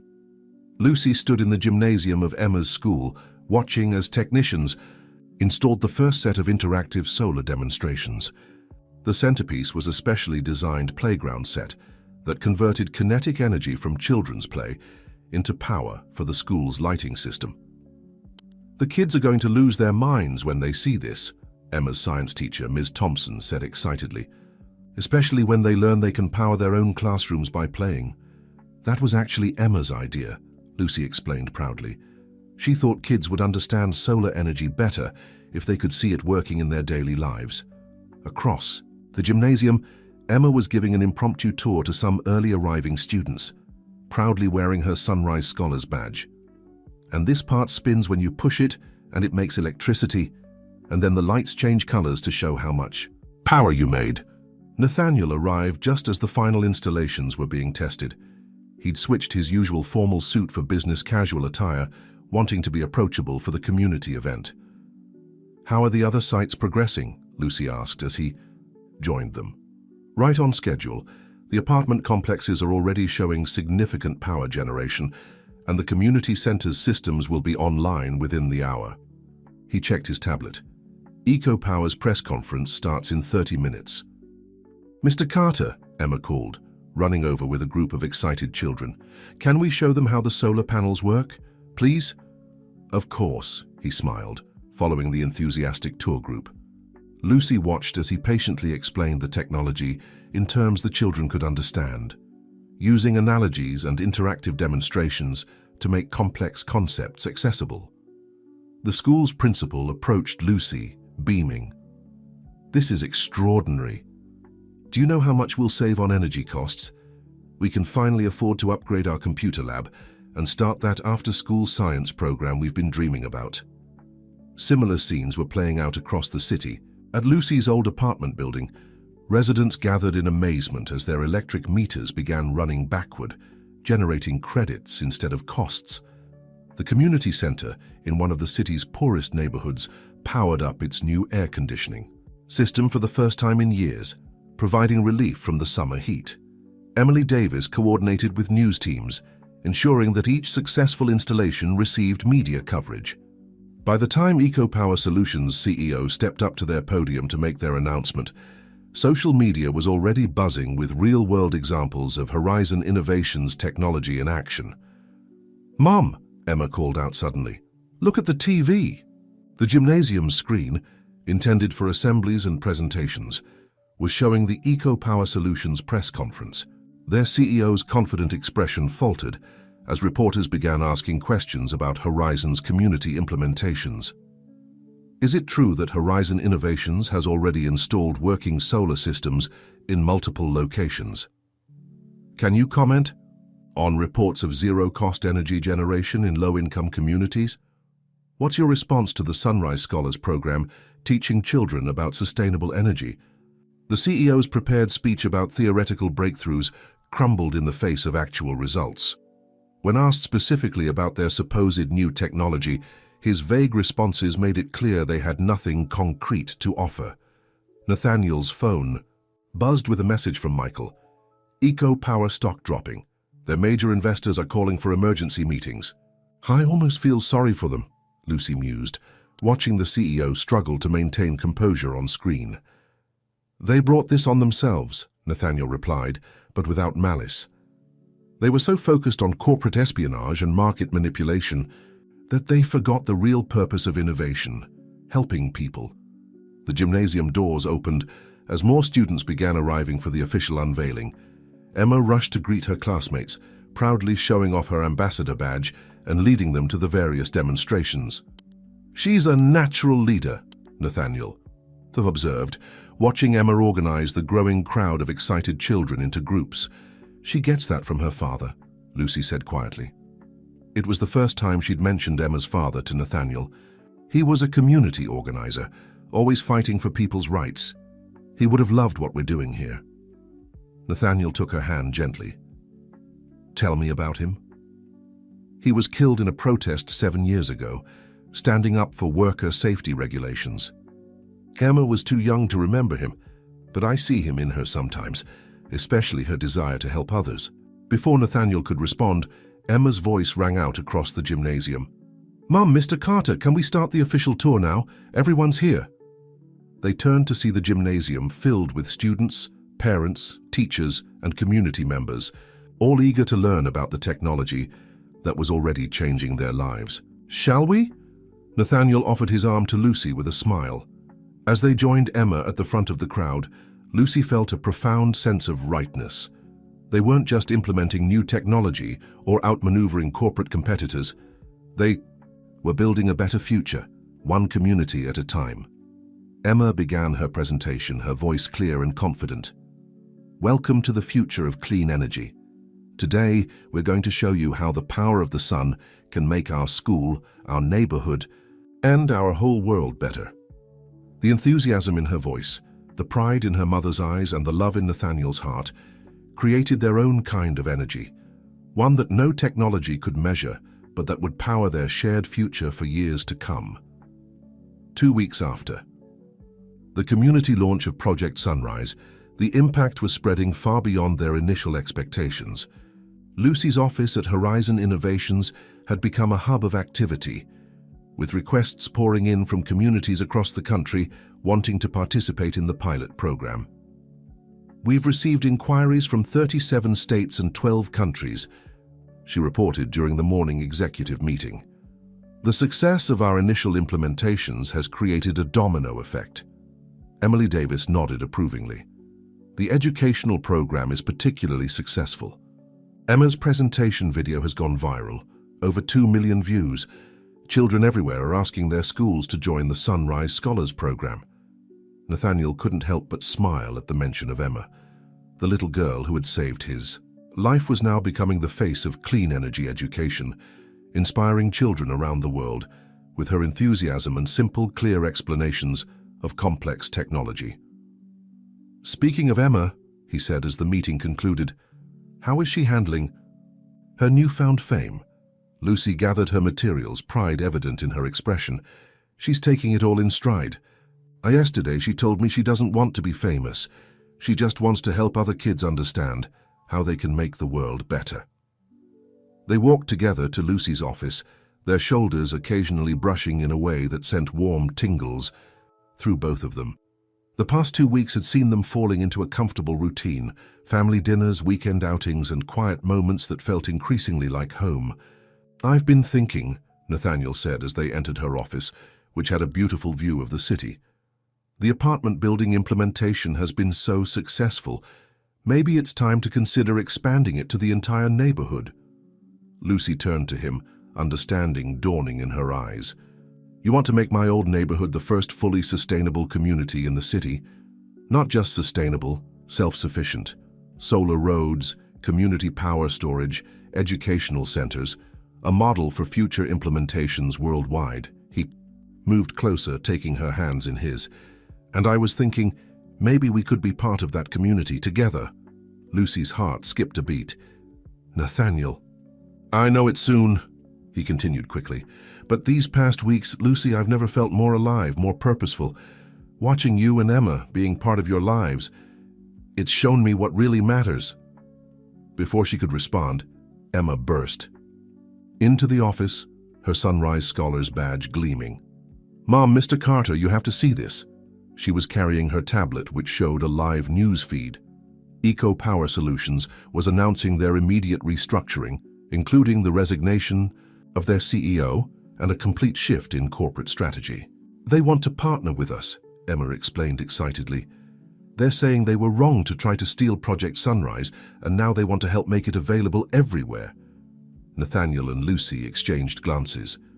This was unexpected, but not unwelcome. Converting a competitor into an ally could accelerate their plans for global implementation. What do you think? Nathaniel asked Lucy. Should we give them a chance to make amends? Lucy considered for a moment, her natural insight into people coming into play. Everyone deserves a second chance if they're truly willing to change. Maybe this is an opportunity to show that cooperation is better than competition. Emma nodded sagely. Like when Jenny and I had a fight about who would be class president, but then we decided to work together and made the whole class better. Nathaniel laughed softly, out of the mouths of babes. Emma, what would you think about us working with EcoPower to help more communities? That would be awesome. Then she paused, looking thoughtful. But first, can we have pizza night? I want... Santa, try a new topping combination. Lucy and Nathaniel shared another look, this one filled with warmth and amusement. Actually, Lucy said, I think Mr. Carter was about to suggest something even more interesting than pizza night. Emma's eyes widened with curiosity.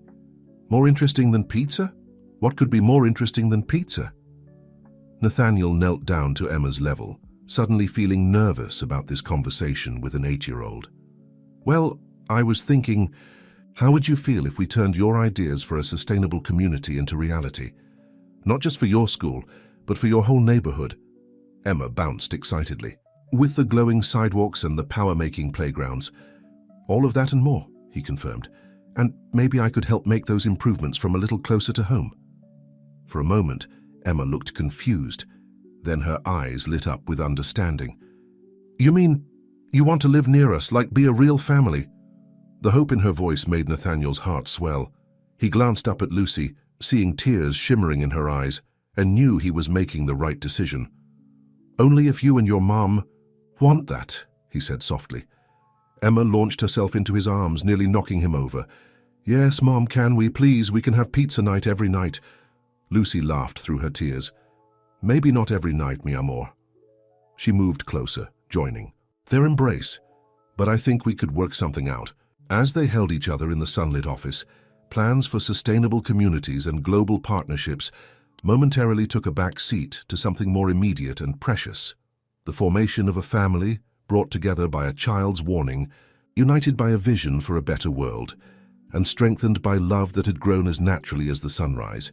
1 month after the initial launch of Project Sunrise, Lucy stood in front of her old apartment building, now transformed into a beacon of sustainable living. Solar panels gleamed on the roof, energy-efficient windows reflected the morning sun, and the newly installed community garden buzzed with activity. It's amazing, she whispered, feeling Nathaniel's arms slip around her waist. I never imagined this place could look like this. Just wait until you see inside, Emma said, practically bouncing with excitement. She was wearing a special edition Sunrise Scholars jacket, created after the program had gone national. Can I show them the surprise now?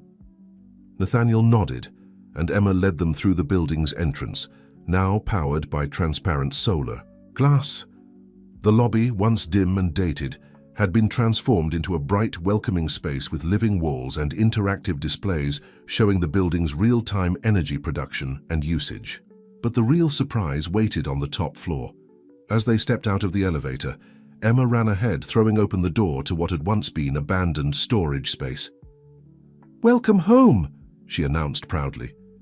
Lucy gasped. The entire top floor had been converted into a beautiful living space, combining modern sustainability with comfortable warmth. Floor-to-ceiling windows offered panoramic views of the city, while advanced solar technology seamlessly integrated into every aspect of the design. "Nathaniel," she breathed, "this is... How did you—" "I had help," he smiled, watching Emma dart from room to room, showing off features she'd helped design. "Your daughter is quite the architect when it comes to combining practical technology with comfortable living." The main living area opened onto a rooftop garden, where solar panels doubled as shade structures over comfortable seating areas. A small greenhouse occupied one corner, filled with the herbs Emma had insisted were essential for proper pizza making. "Look, Mum," Emma called from what was clearly designed to be her bedroom. "My ceiling has stars that light up using solar, power we collected during the day." Lucy turned to Nathaniel, tears shimmering in her eyes. "You did all this for us?" "I did this for us," he corrected gently. "If you'll have me. This whole building is a prototype for our next phase of community development. What better place to live than right here, where it all started?" Emma returned to them, her face serious. "Does this mean you're going to be my dad now? For real?" Nathaniel knelt down to her level, his heart full. "Emma, you and your mom have changed my life in ways I never imagined possible. Nothing would make me happier than being your dad, if that's what you want." Instead of answering, Emma pulled something from her jacket pocket, her worn teddy bear, the same one that had been with her the day she saved Nathaniel's life. "I put something inside him," she said, carefully opening the seam where she'd once hidden Olivia's encryption key. "Mom helped me pick it out." From inside the bear, she withdrew a simple gold ring. Nathaniel looked up at Lucy in surprise. "Emma thought you were taking too long to ask," Lucy explained, laughing through her tears. "So we decided to help move things along." Nathaniel stood slowly, taking the ring from Emma's outstretched hand. "You know, usually it's supposed to be the other way around." "Since when has anything about us been usual?" Lucy challenged, her eyes sparkling. He slipped the ring onto her finger, then pulled both her and Emma into a tight embrace. "Never. And I wouldn't have it any other way." From the rooftop garden, they could see other buildings in the neighborhood already being fitted with Project Sunrise technology.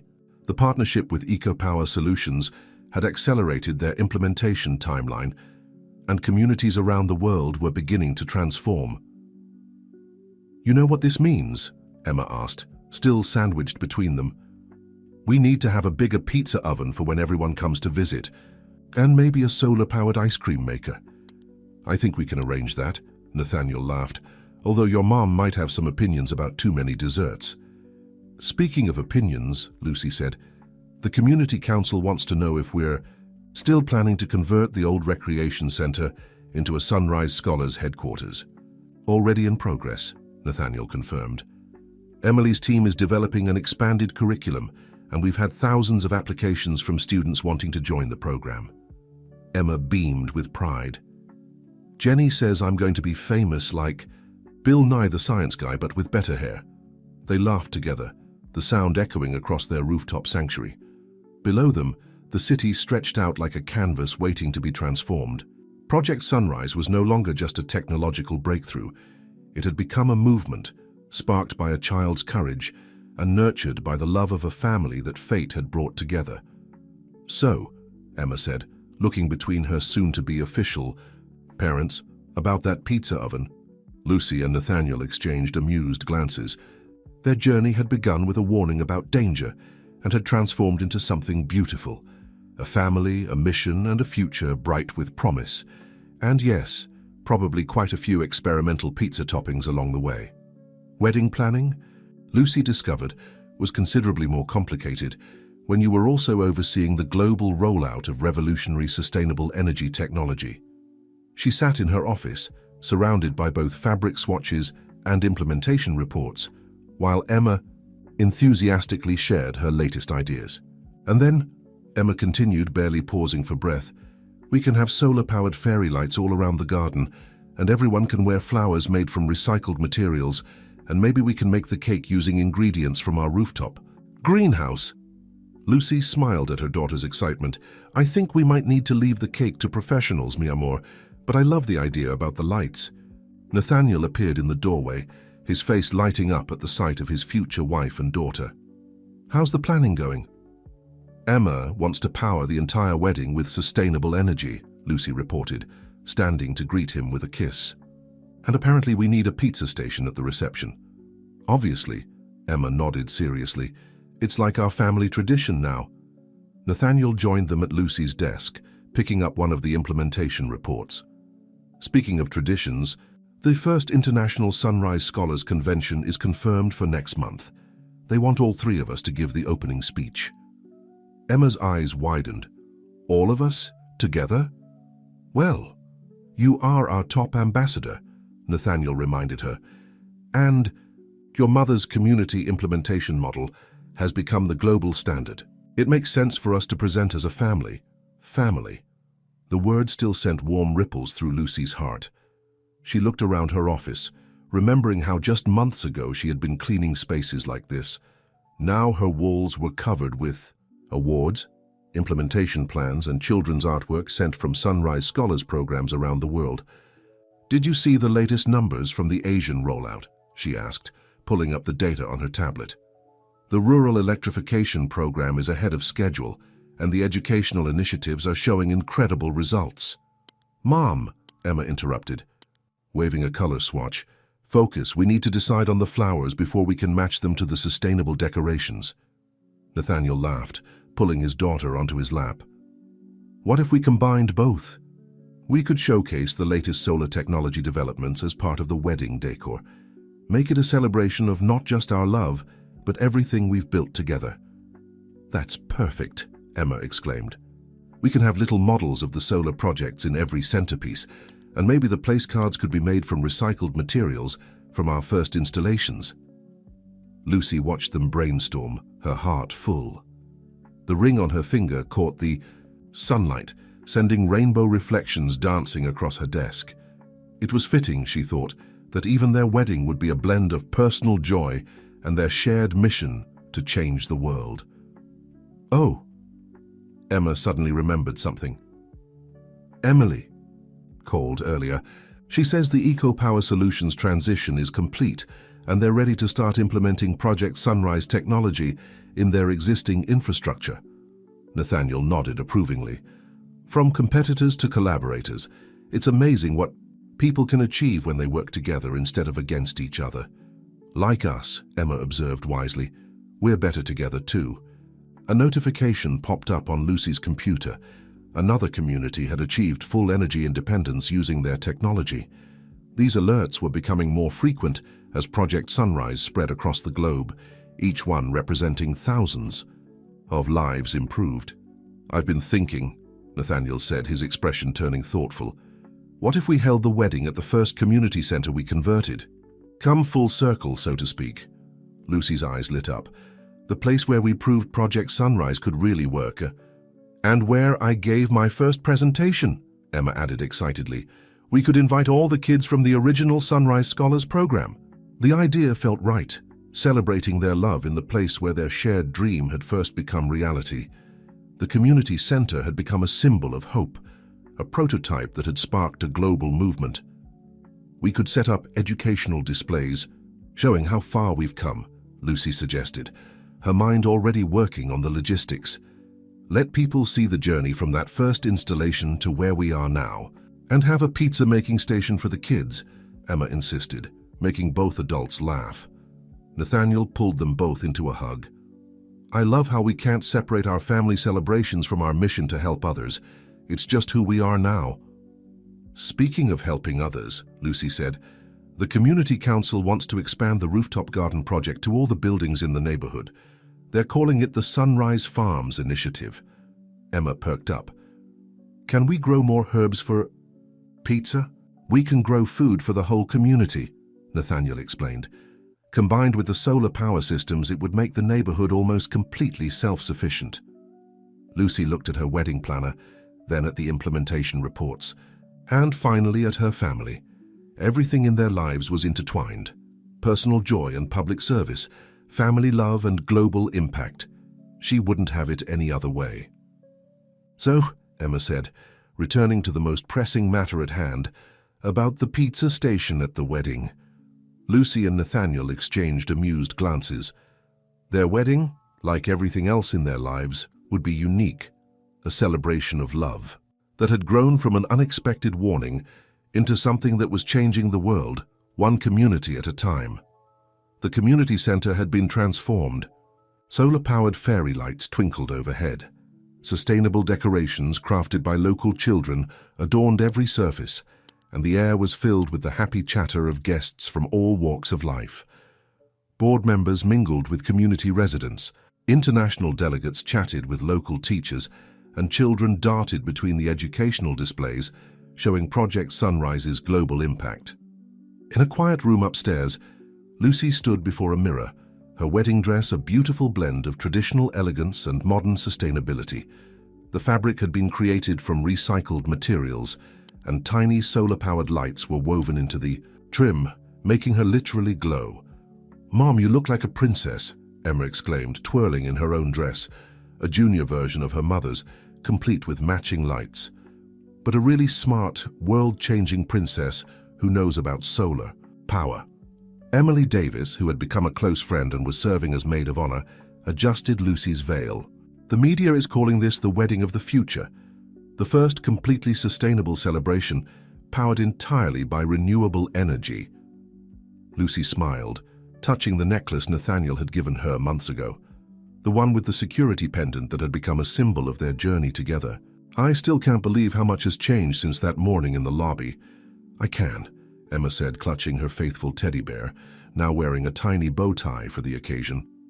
"You and Mr. Carter, Dad, were meant to find each other, just like the sun was meant to help people." A knock at the door revealed Michael, now head of global security for Project Sunrise. "Everything's ready downstairs. Nathaniel is waiting and—" He grinned. "The pizza station is fully operational." Emma pumped her fist in victory. "I told you it was a good idea. Is the solar oven working?" "Perfectly," Michael confirmed. "The kids from the first Sunrise Scholars Program are already demonstrating how it works to our international guests." Lucy took one last look in the mirror, her heart full of joy and purpose. Today wasn't just about celebrating her love for Nathaniel. It was about celebrating everything they'd built together, the family they'd formed, and the future they were creating. The ceremony was held in the community center's main hall, where they'd first proved Project Sunrise could work. Now screens on the walls showed live feeds from sustainable communities around the world, all celebrating with them, all powered by the same technology that had brought them together. Nathaniel waited at the front, his eyes filling with tears, as Emma walked down the aisle first, sprinkling flower petals grown in their rooftop garden. When Lucy appeared, the entire room seemed to glow brighter, as if the solar-powered lights were responding to the love that radiated between them. Their vows were personal and profound, weaving together their commitment to each other and their shared mission to change the world. Emma stood between them, holding both their hands as they promised to be a family forever. "I never expected to find love while cleaning offices," Lucy said, her voice strong and clear. "But you saw me, really saw me, and showed me that sometimes the most beautiful things come from unexpected places. You and Emma taught me what really matters," Nathaniel replied, squeezing both their hands. "Success isn't about power or money. It's about making a difference, about building something meaningful together." Emma couldn't resist adding her own impromptu vow. "And I promise to always remind you both to try new pizza toppings and never stop helping people." The reception was a perfect blend of celebration and purpose. The pizza station was indeed a hit, with children and adults alike creating their own combinations while learning about solar cooking technology. The sustainable buffet featured food from community gardens around the world, and the dance floor was powered by kinetic energy from the dancers' movements.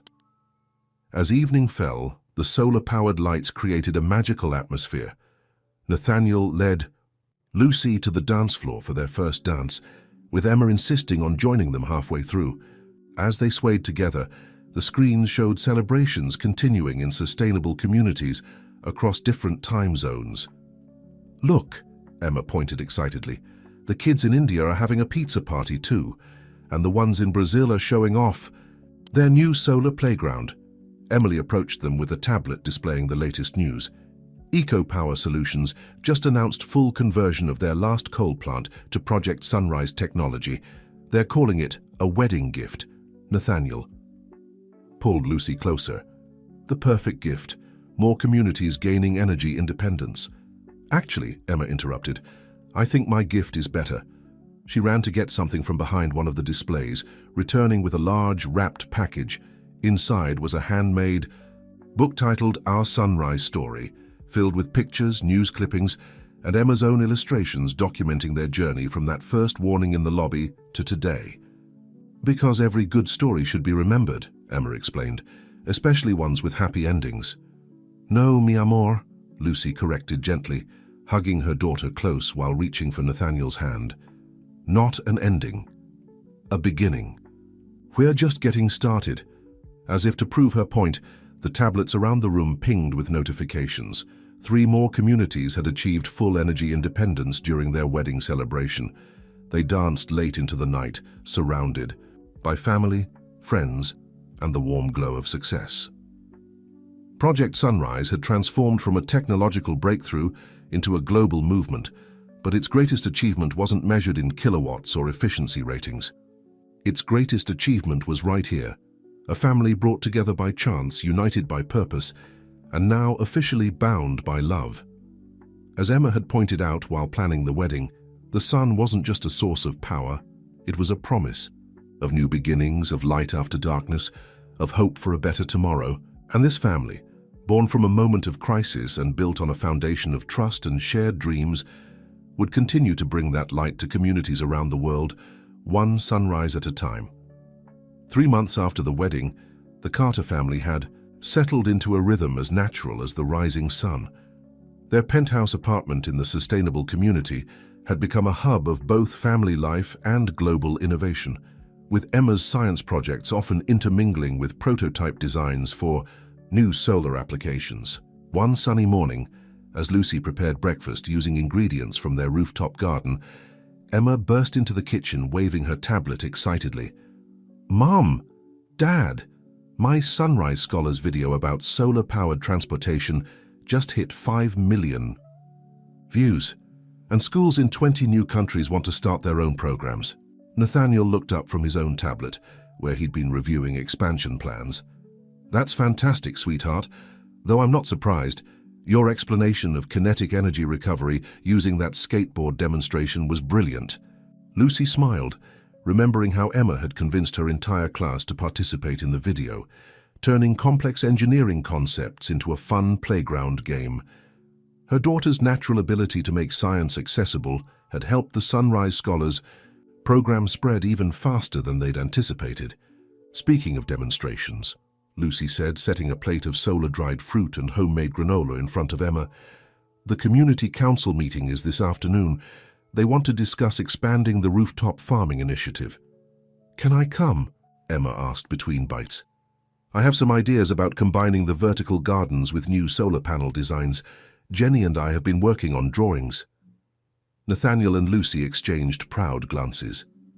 Their daughter's innovation skills had only grown since they'd become a family, inspired by the combination of Lucy's practical wisdom and Nathaniel's technological vision. Actually, Nathaniel said, pulling up a new document on his tablet, I'd love your input on something else too. The International Development Team has been working on a new project, bringing Project Sunrise technology to remote villages in developing countries. Emma's eyes lit up.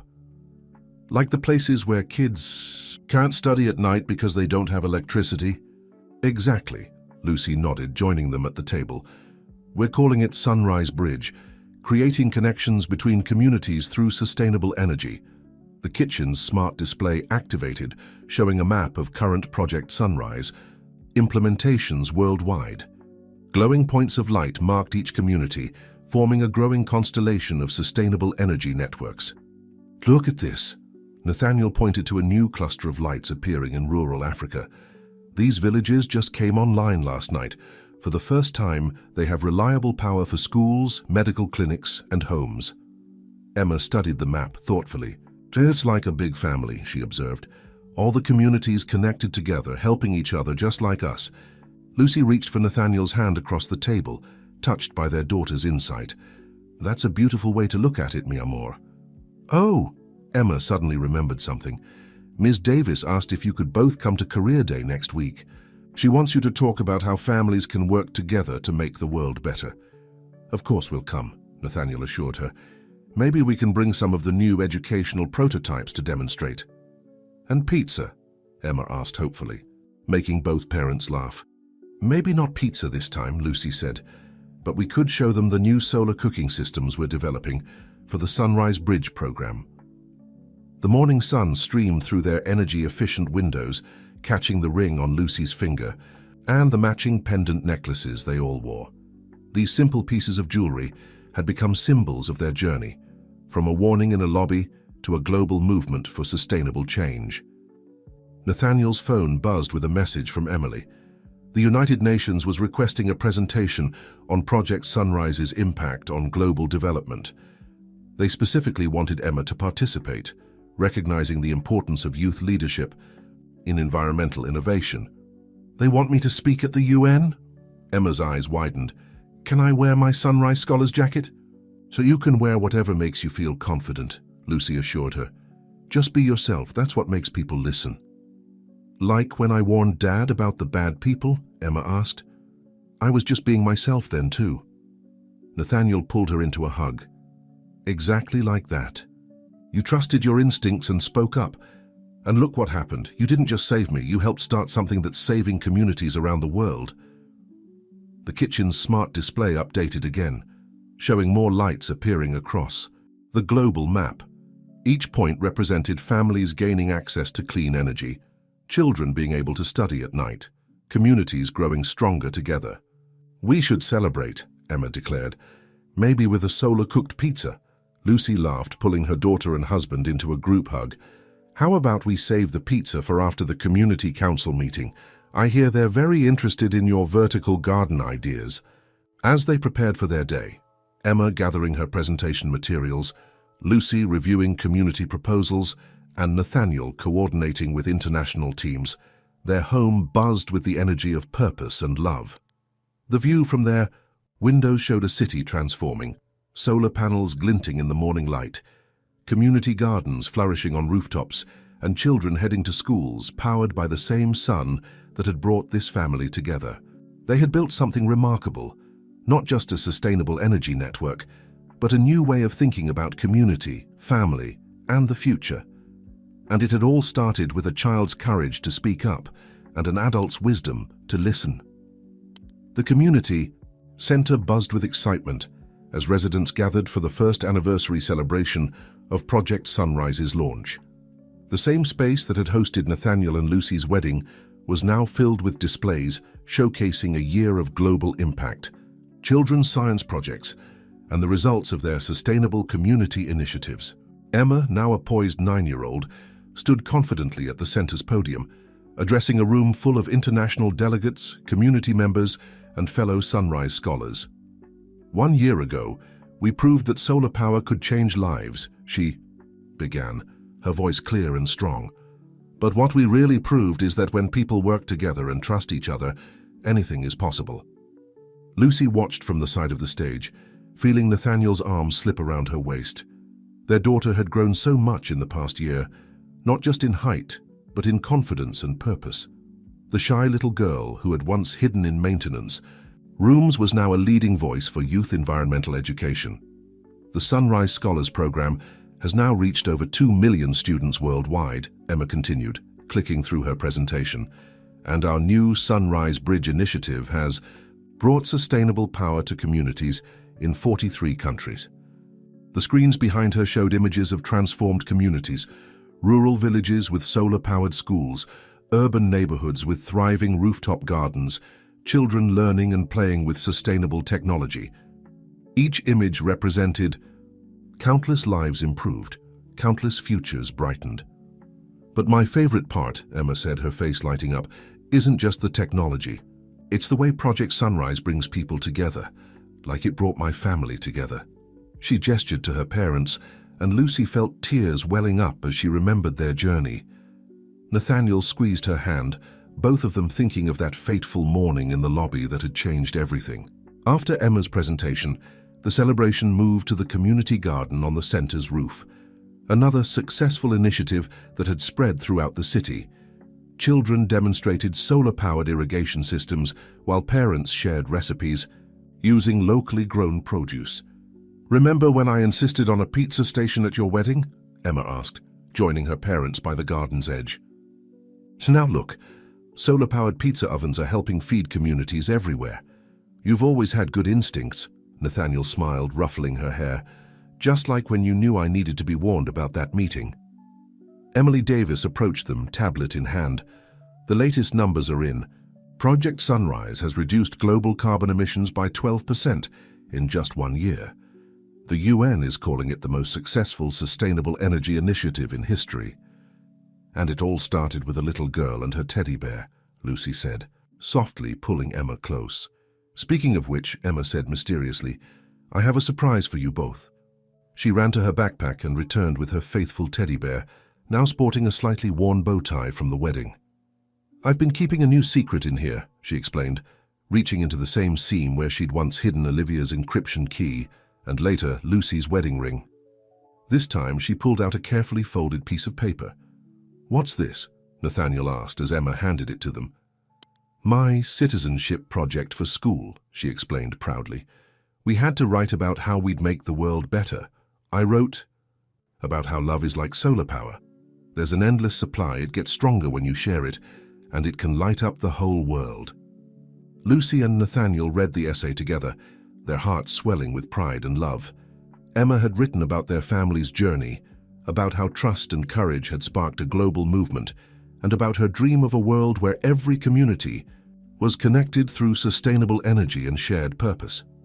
"Ms. Thompson said I should submit it to the International Youth Science Journal," Emma added, "but I wanted you to read it first, because even though Project Sunrise helps lots of people, the best part of this whole story is that we became a family." Nathaniel lifted Emma into his arms, just as he had the day she'd saved him from Olivia's trap. "You're right, sweetheart.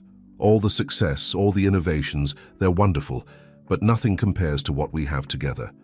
The sun was setting over the city, but the garden glowed with sustainable lighting powered by the day's collected solar energy. Below them, their transformed community hummed with life and purpose. In the distance, they could see other rooftop gardens and solar installations spanning the horizon, a testament to how far they'd come. "So," Emma said, a familiar twinkle in her eye, "since it's our anniversary celebration, could we maybe have pizza for dinner?" Lucy laughed, wrapping her arms around her family. "I think that's a perfect way to celebrate." As they stood together in the garden they'd helped create, surrounded by the community they'd helped transform, their love shone as brightly as the sustainable lights illuminating the city. Project Sunrise had changed the world, but it had done something even more remarkable. It had brought together 3 hearts that now beat as one, proving that the most powerful energy of all is the light of love that glows within a family. The International Conference Hall at the United Nations buzzed with anticipation. Representatives from countries around the world had gathered to hear about the next phase of Project Sunrise, but the speaker they were most excited to see wasn't Nathaniel Carter or any of his executives. It was a 9-year-old girl in a Sunrise Scholar's jacket. Emma stood backstage, clutching her trusty teddy bear while Lucy adjusted her badge. "Remember, mi amor, just be yourself. That's what makes you special. Like when I tell stories about our family to help other kids understand solar power," Emma asked, her confidence growing with her mother's encouraging smile. Nathaniel joined them, having just finished his preliminary presentation about Project Sunrise's global impact. "Exactly. Your way of connecting technology with real human experiences is what makes people listen." The main hall screens displayed images of Project Sunrise communities worldwide. Schools powered by solar playgrounds, hospitals running on clean energy, farms flourishing with sustainable irrigation. But it was the smaller personal stories that had captured global attention. Children studying under reliable lights for the first time, families starting small businesses with sustainable power, communities growing stronger together. "Ladies and gentlemen," the moderator announced, "please welcome Emma Carter, Global Youth Ambassador for Project Sunrise, and founder of the Sunrise Scholars Program. As Emma walked onto the stage, her parents watched with pride. She carried herself with a confidence that came from knowing she was making a real difference in the world. "My story began with a warning," Emma started, her clear voice carrying through the hall. "I was just a little girl with a teddy bear who overheard something bad. But when I chose to speak up, I didn't just save one person, I helped start something that would save communities." The audience leaned forward, captivated by her sincerity and wisdom beyond her years. "Project Sunrise isn't just about solar power," she continued, clicking through her presentation. "It's about believing that everyone deserves a chance to shine. In my old neighborhood, we used to worry about electricity bills. Now, we grow food on our roof and teach other communities how to do the same." She showed pictures of the original pilot programs, then their expanding impact. "The Sunrise Scholars started with my science class, trying to make solar energy fun. Now we have millions of kids around the world inventing new ways to use sustainable power. Last month, a 10-year-old in Kenya designed a solar-powered water purification system for her village.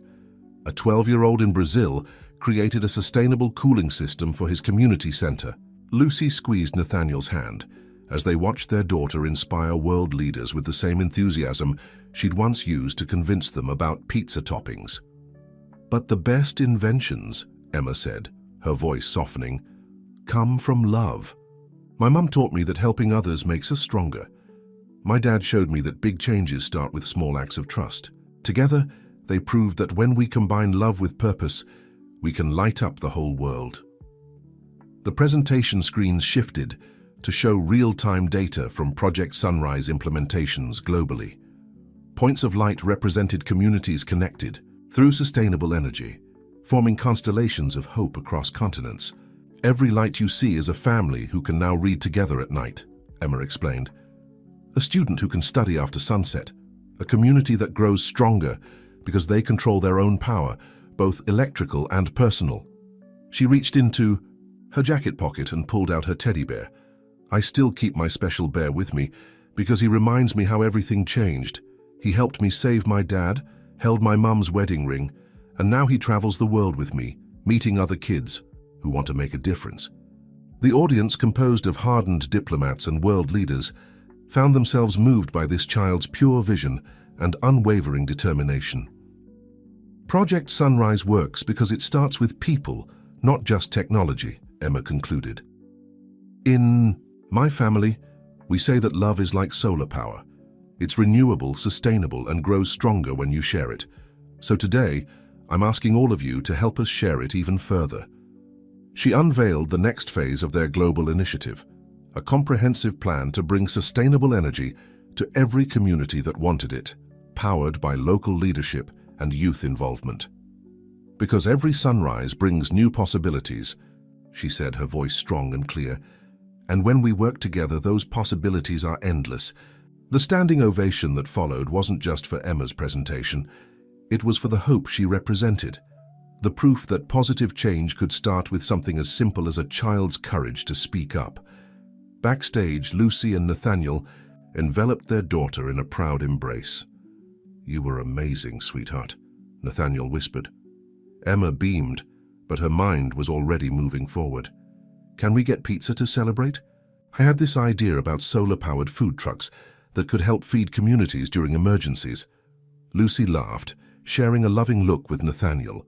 Their daughter never stopped thinking of ways to help others, turning every achievement into an opportunity for further innovation. As they left the conference hall, delegates approached them with commitments to support Project Sunrise's expansion. But Emma's attention was caught by a group of children from the local Sunrise Scholars chapter, eager to share their own ideas for sustainable projects. "Go ahead," Lucy encouraged, watching Emma run to join her peers. "That's where the real change happens. One child inspiring another, just like ripples in a pond, or rays from the sun," Nathaniel added softly, holding his wife close as they watched their daughter spread her light to others. Back in their sustainable community, life had settled into a beautiful rhythm of purpose and love. The rooftop garden of their building had become a model for urban agriculture. while the community center buzzed with constant activity from Sunrise Scholars programs and sustainable technology demonstrations. One evening, as the family enjoyed dinner on their terrace, Emma was excitedly sharing news from her global network of young innovators. The Sunrise Scholars in Australia invented a new way to store solar energy using recycled materials, she reported, barely pausing between bites of her solar-cooked meal. And the team in Argentina created a system to help farmers predict weather patterns using our sustainable monitoring stations. Lucy and Nathaniel listened proudly, still amazed by how their daughter had transformed from a quiet observer into a global leader for youth innovation. The Sunrise Scholars program had become more than just an educational initiative. It was a movement, empowering children around the world to become active participants in their community's sustainable future. "That reminds me," Nathaniel said, pulling up a document on his tablet. "The board approved our proposal for the Sunrise Future Fund. We're setting aside a portion of all Project Sunrise profits to support young innovators in developing their ideas." Emma's eyes lit up, like a scholarship program. "Even better," Lucy explained. "It's a commitment to support sustainable innovation for generations to come. Any child with an idea for helping their community can apply for funding and mentorship." The sun was setting over the city, but their terrace remained comfortably lit by the day's stored solar energy.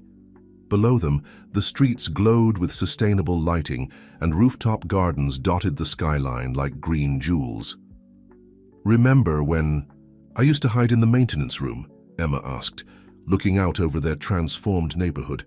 "I was so shy back then, but I knew I had to warn Dad about the bad people." "You've always had courage when it matters most," Nathaniel said softly, reaching for both Emma's and Lucy's hands. "You showed me that the most valuable things in life aren't in boardrooms or bank accounts. They're in the moments we choose to help others." Lucy nodded, thinking of her own journey from cleaning offices to directing global community initiatives. Life has a way of putting us exactly where we need to be, even if we don't understand it at the time. Emma pulled out her faithful teddy, Bear, now sporting a collection of Sunrise Scholars pins from around the world. "I think he knew all along," she said seriously. "That's why he helped me hide the encryption key and Dad's wedding ring." The family laughed together, remembering how their story had unfolded, from a desperate warning to a global movement, from strangers to an unshakable family unit. "Speaking of family," Lucy said, sharing a meaningful look with Nathaniel, "we have some news to share." Emma perked up immediately. "Is it about the new sustainable transportation system, or the expanded school program, or—" "Actually," Nathaniel interrupted gently, "it's about our family specifically. How would you feel about becoming a big sister?" The joy that exploded across Emma's face rivaled the brightness of any sunrise. "Really? When?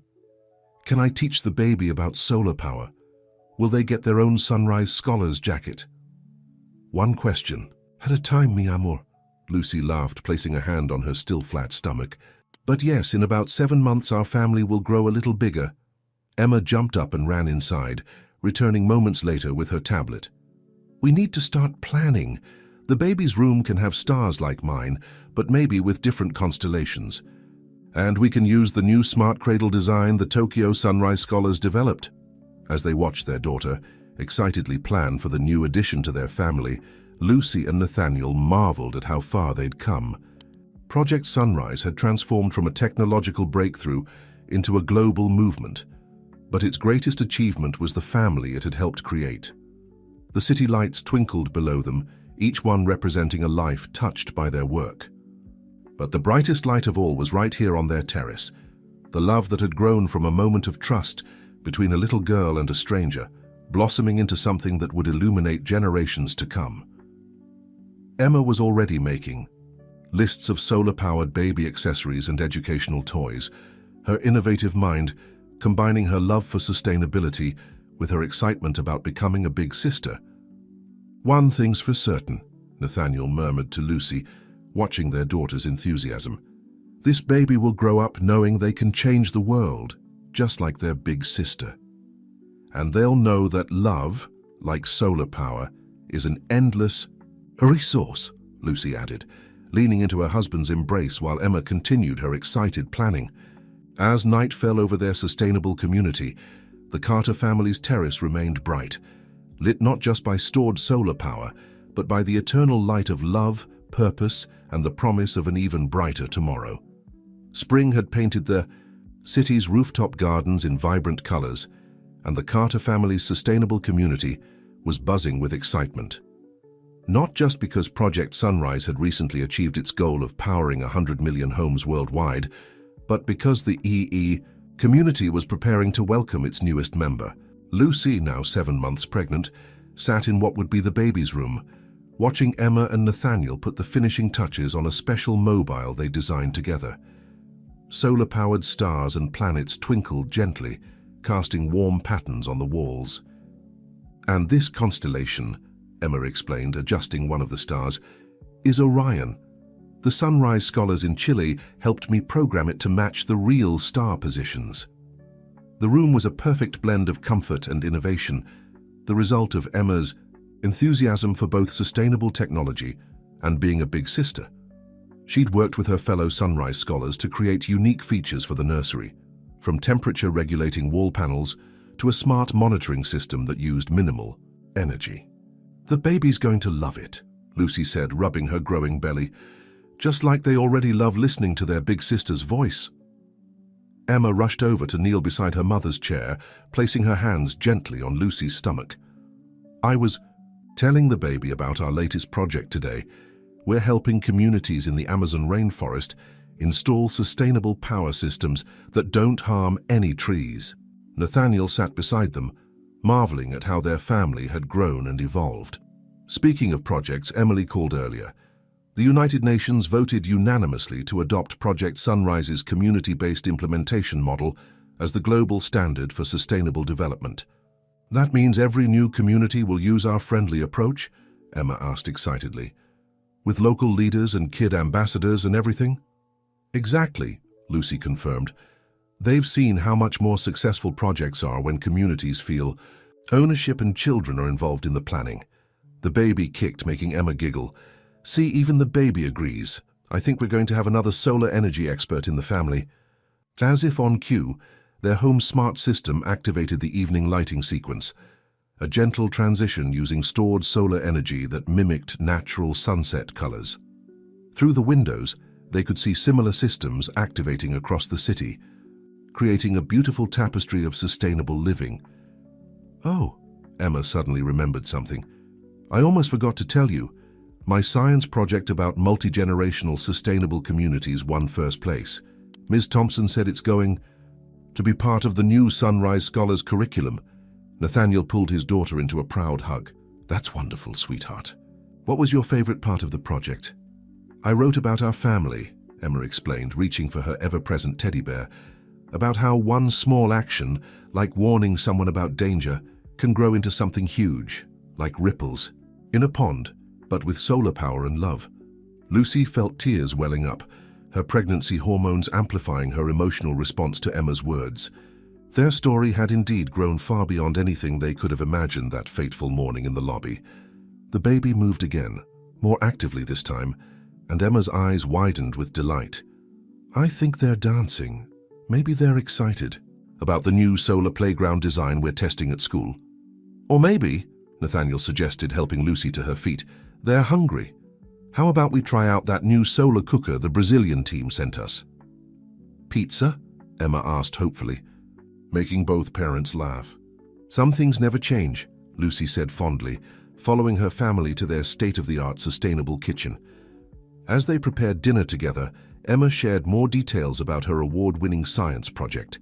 She'd interviewed community members about how Project Sunrise had changed their lives, collected data on educational improvements in areas with Sunrise Scholars programs, and even created a prediction model for future sustainable development.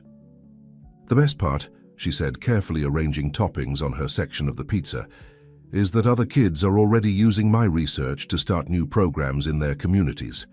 A girl in Mexico City used my model to convince her school to install solar panels, and now they're teaching other schools how to do it too." The kitchen's smart display showed a notification, another milestone achieved. Project Sunrise's millionth solar-powered home in Africa had just come online, bringing clean energy to a remote village. "Look," Emma pointed excitedly. "That's where my friend Amara lives. Her Sunrise Scholars team designed special solar panels that can withstand sandstorms." As they watched the celebration footage from the village, Lucy felt the baby move again. She placed one hand on her belly and the other on Emma's shoulder, overwhelmed with love for both her children, one who had already changed the world and one who would grow up in the brighter future they were creating. Nathaniel wrapped his arms around his family, his heart full.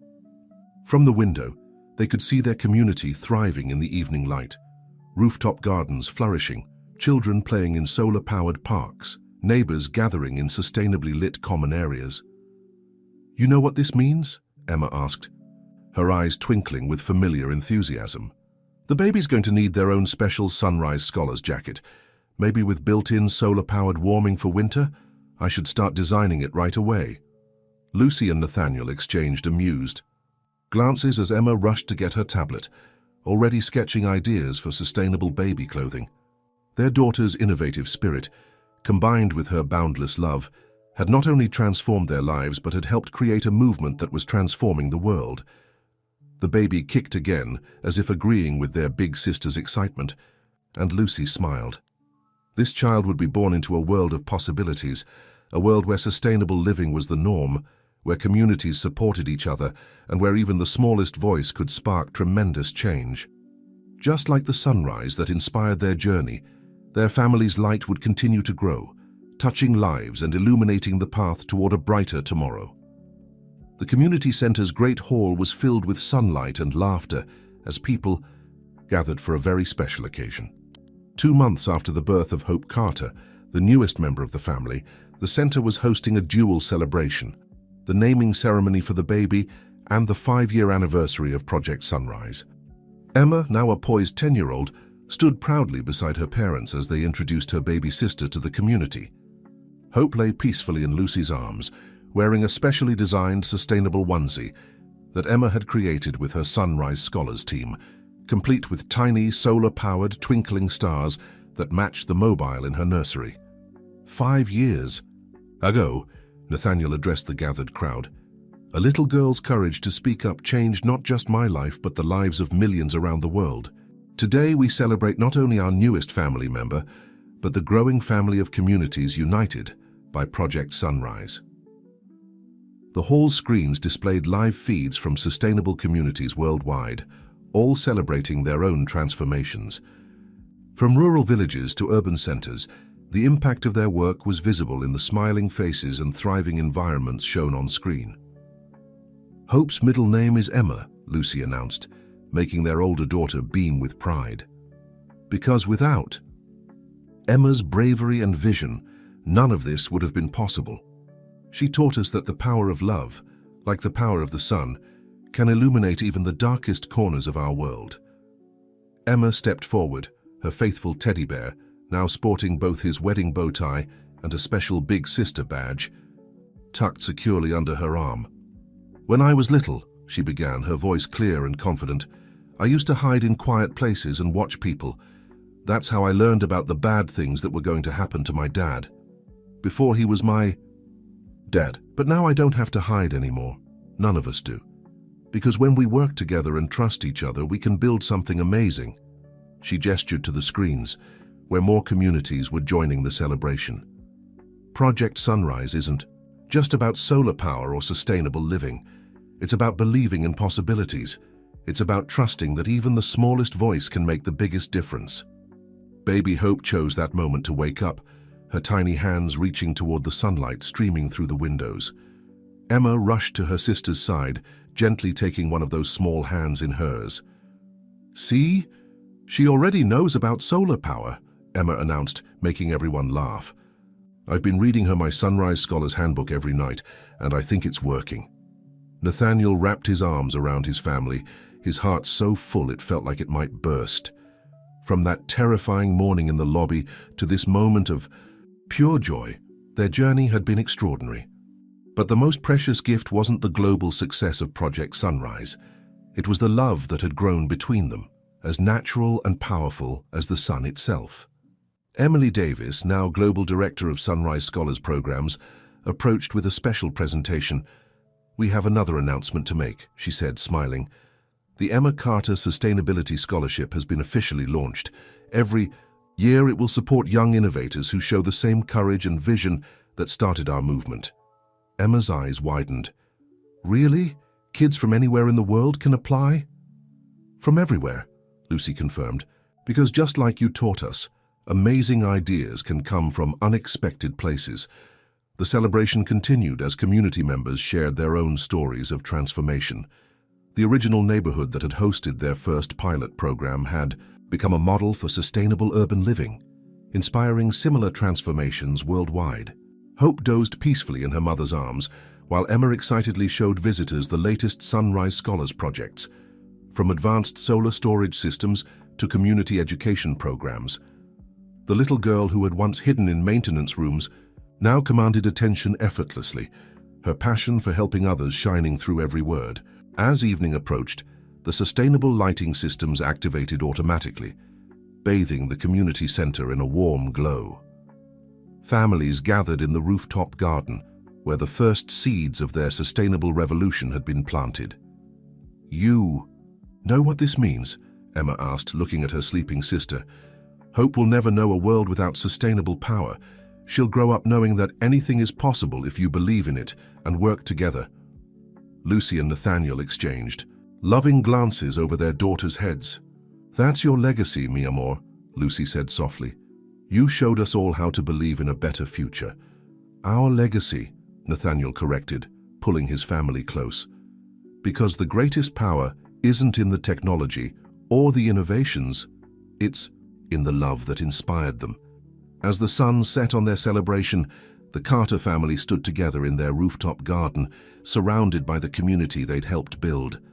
The city sparkled with sustainable light, each glowing point representing a life touched by their story. Emma held her sister while explaining to nearby children how the garden's solar irrigation system worked. Hope's tiny hand reached up, catching a beam of fading sunlight, and Emma smiled. "See," she whispered to her sister. "That's what Dad always says.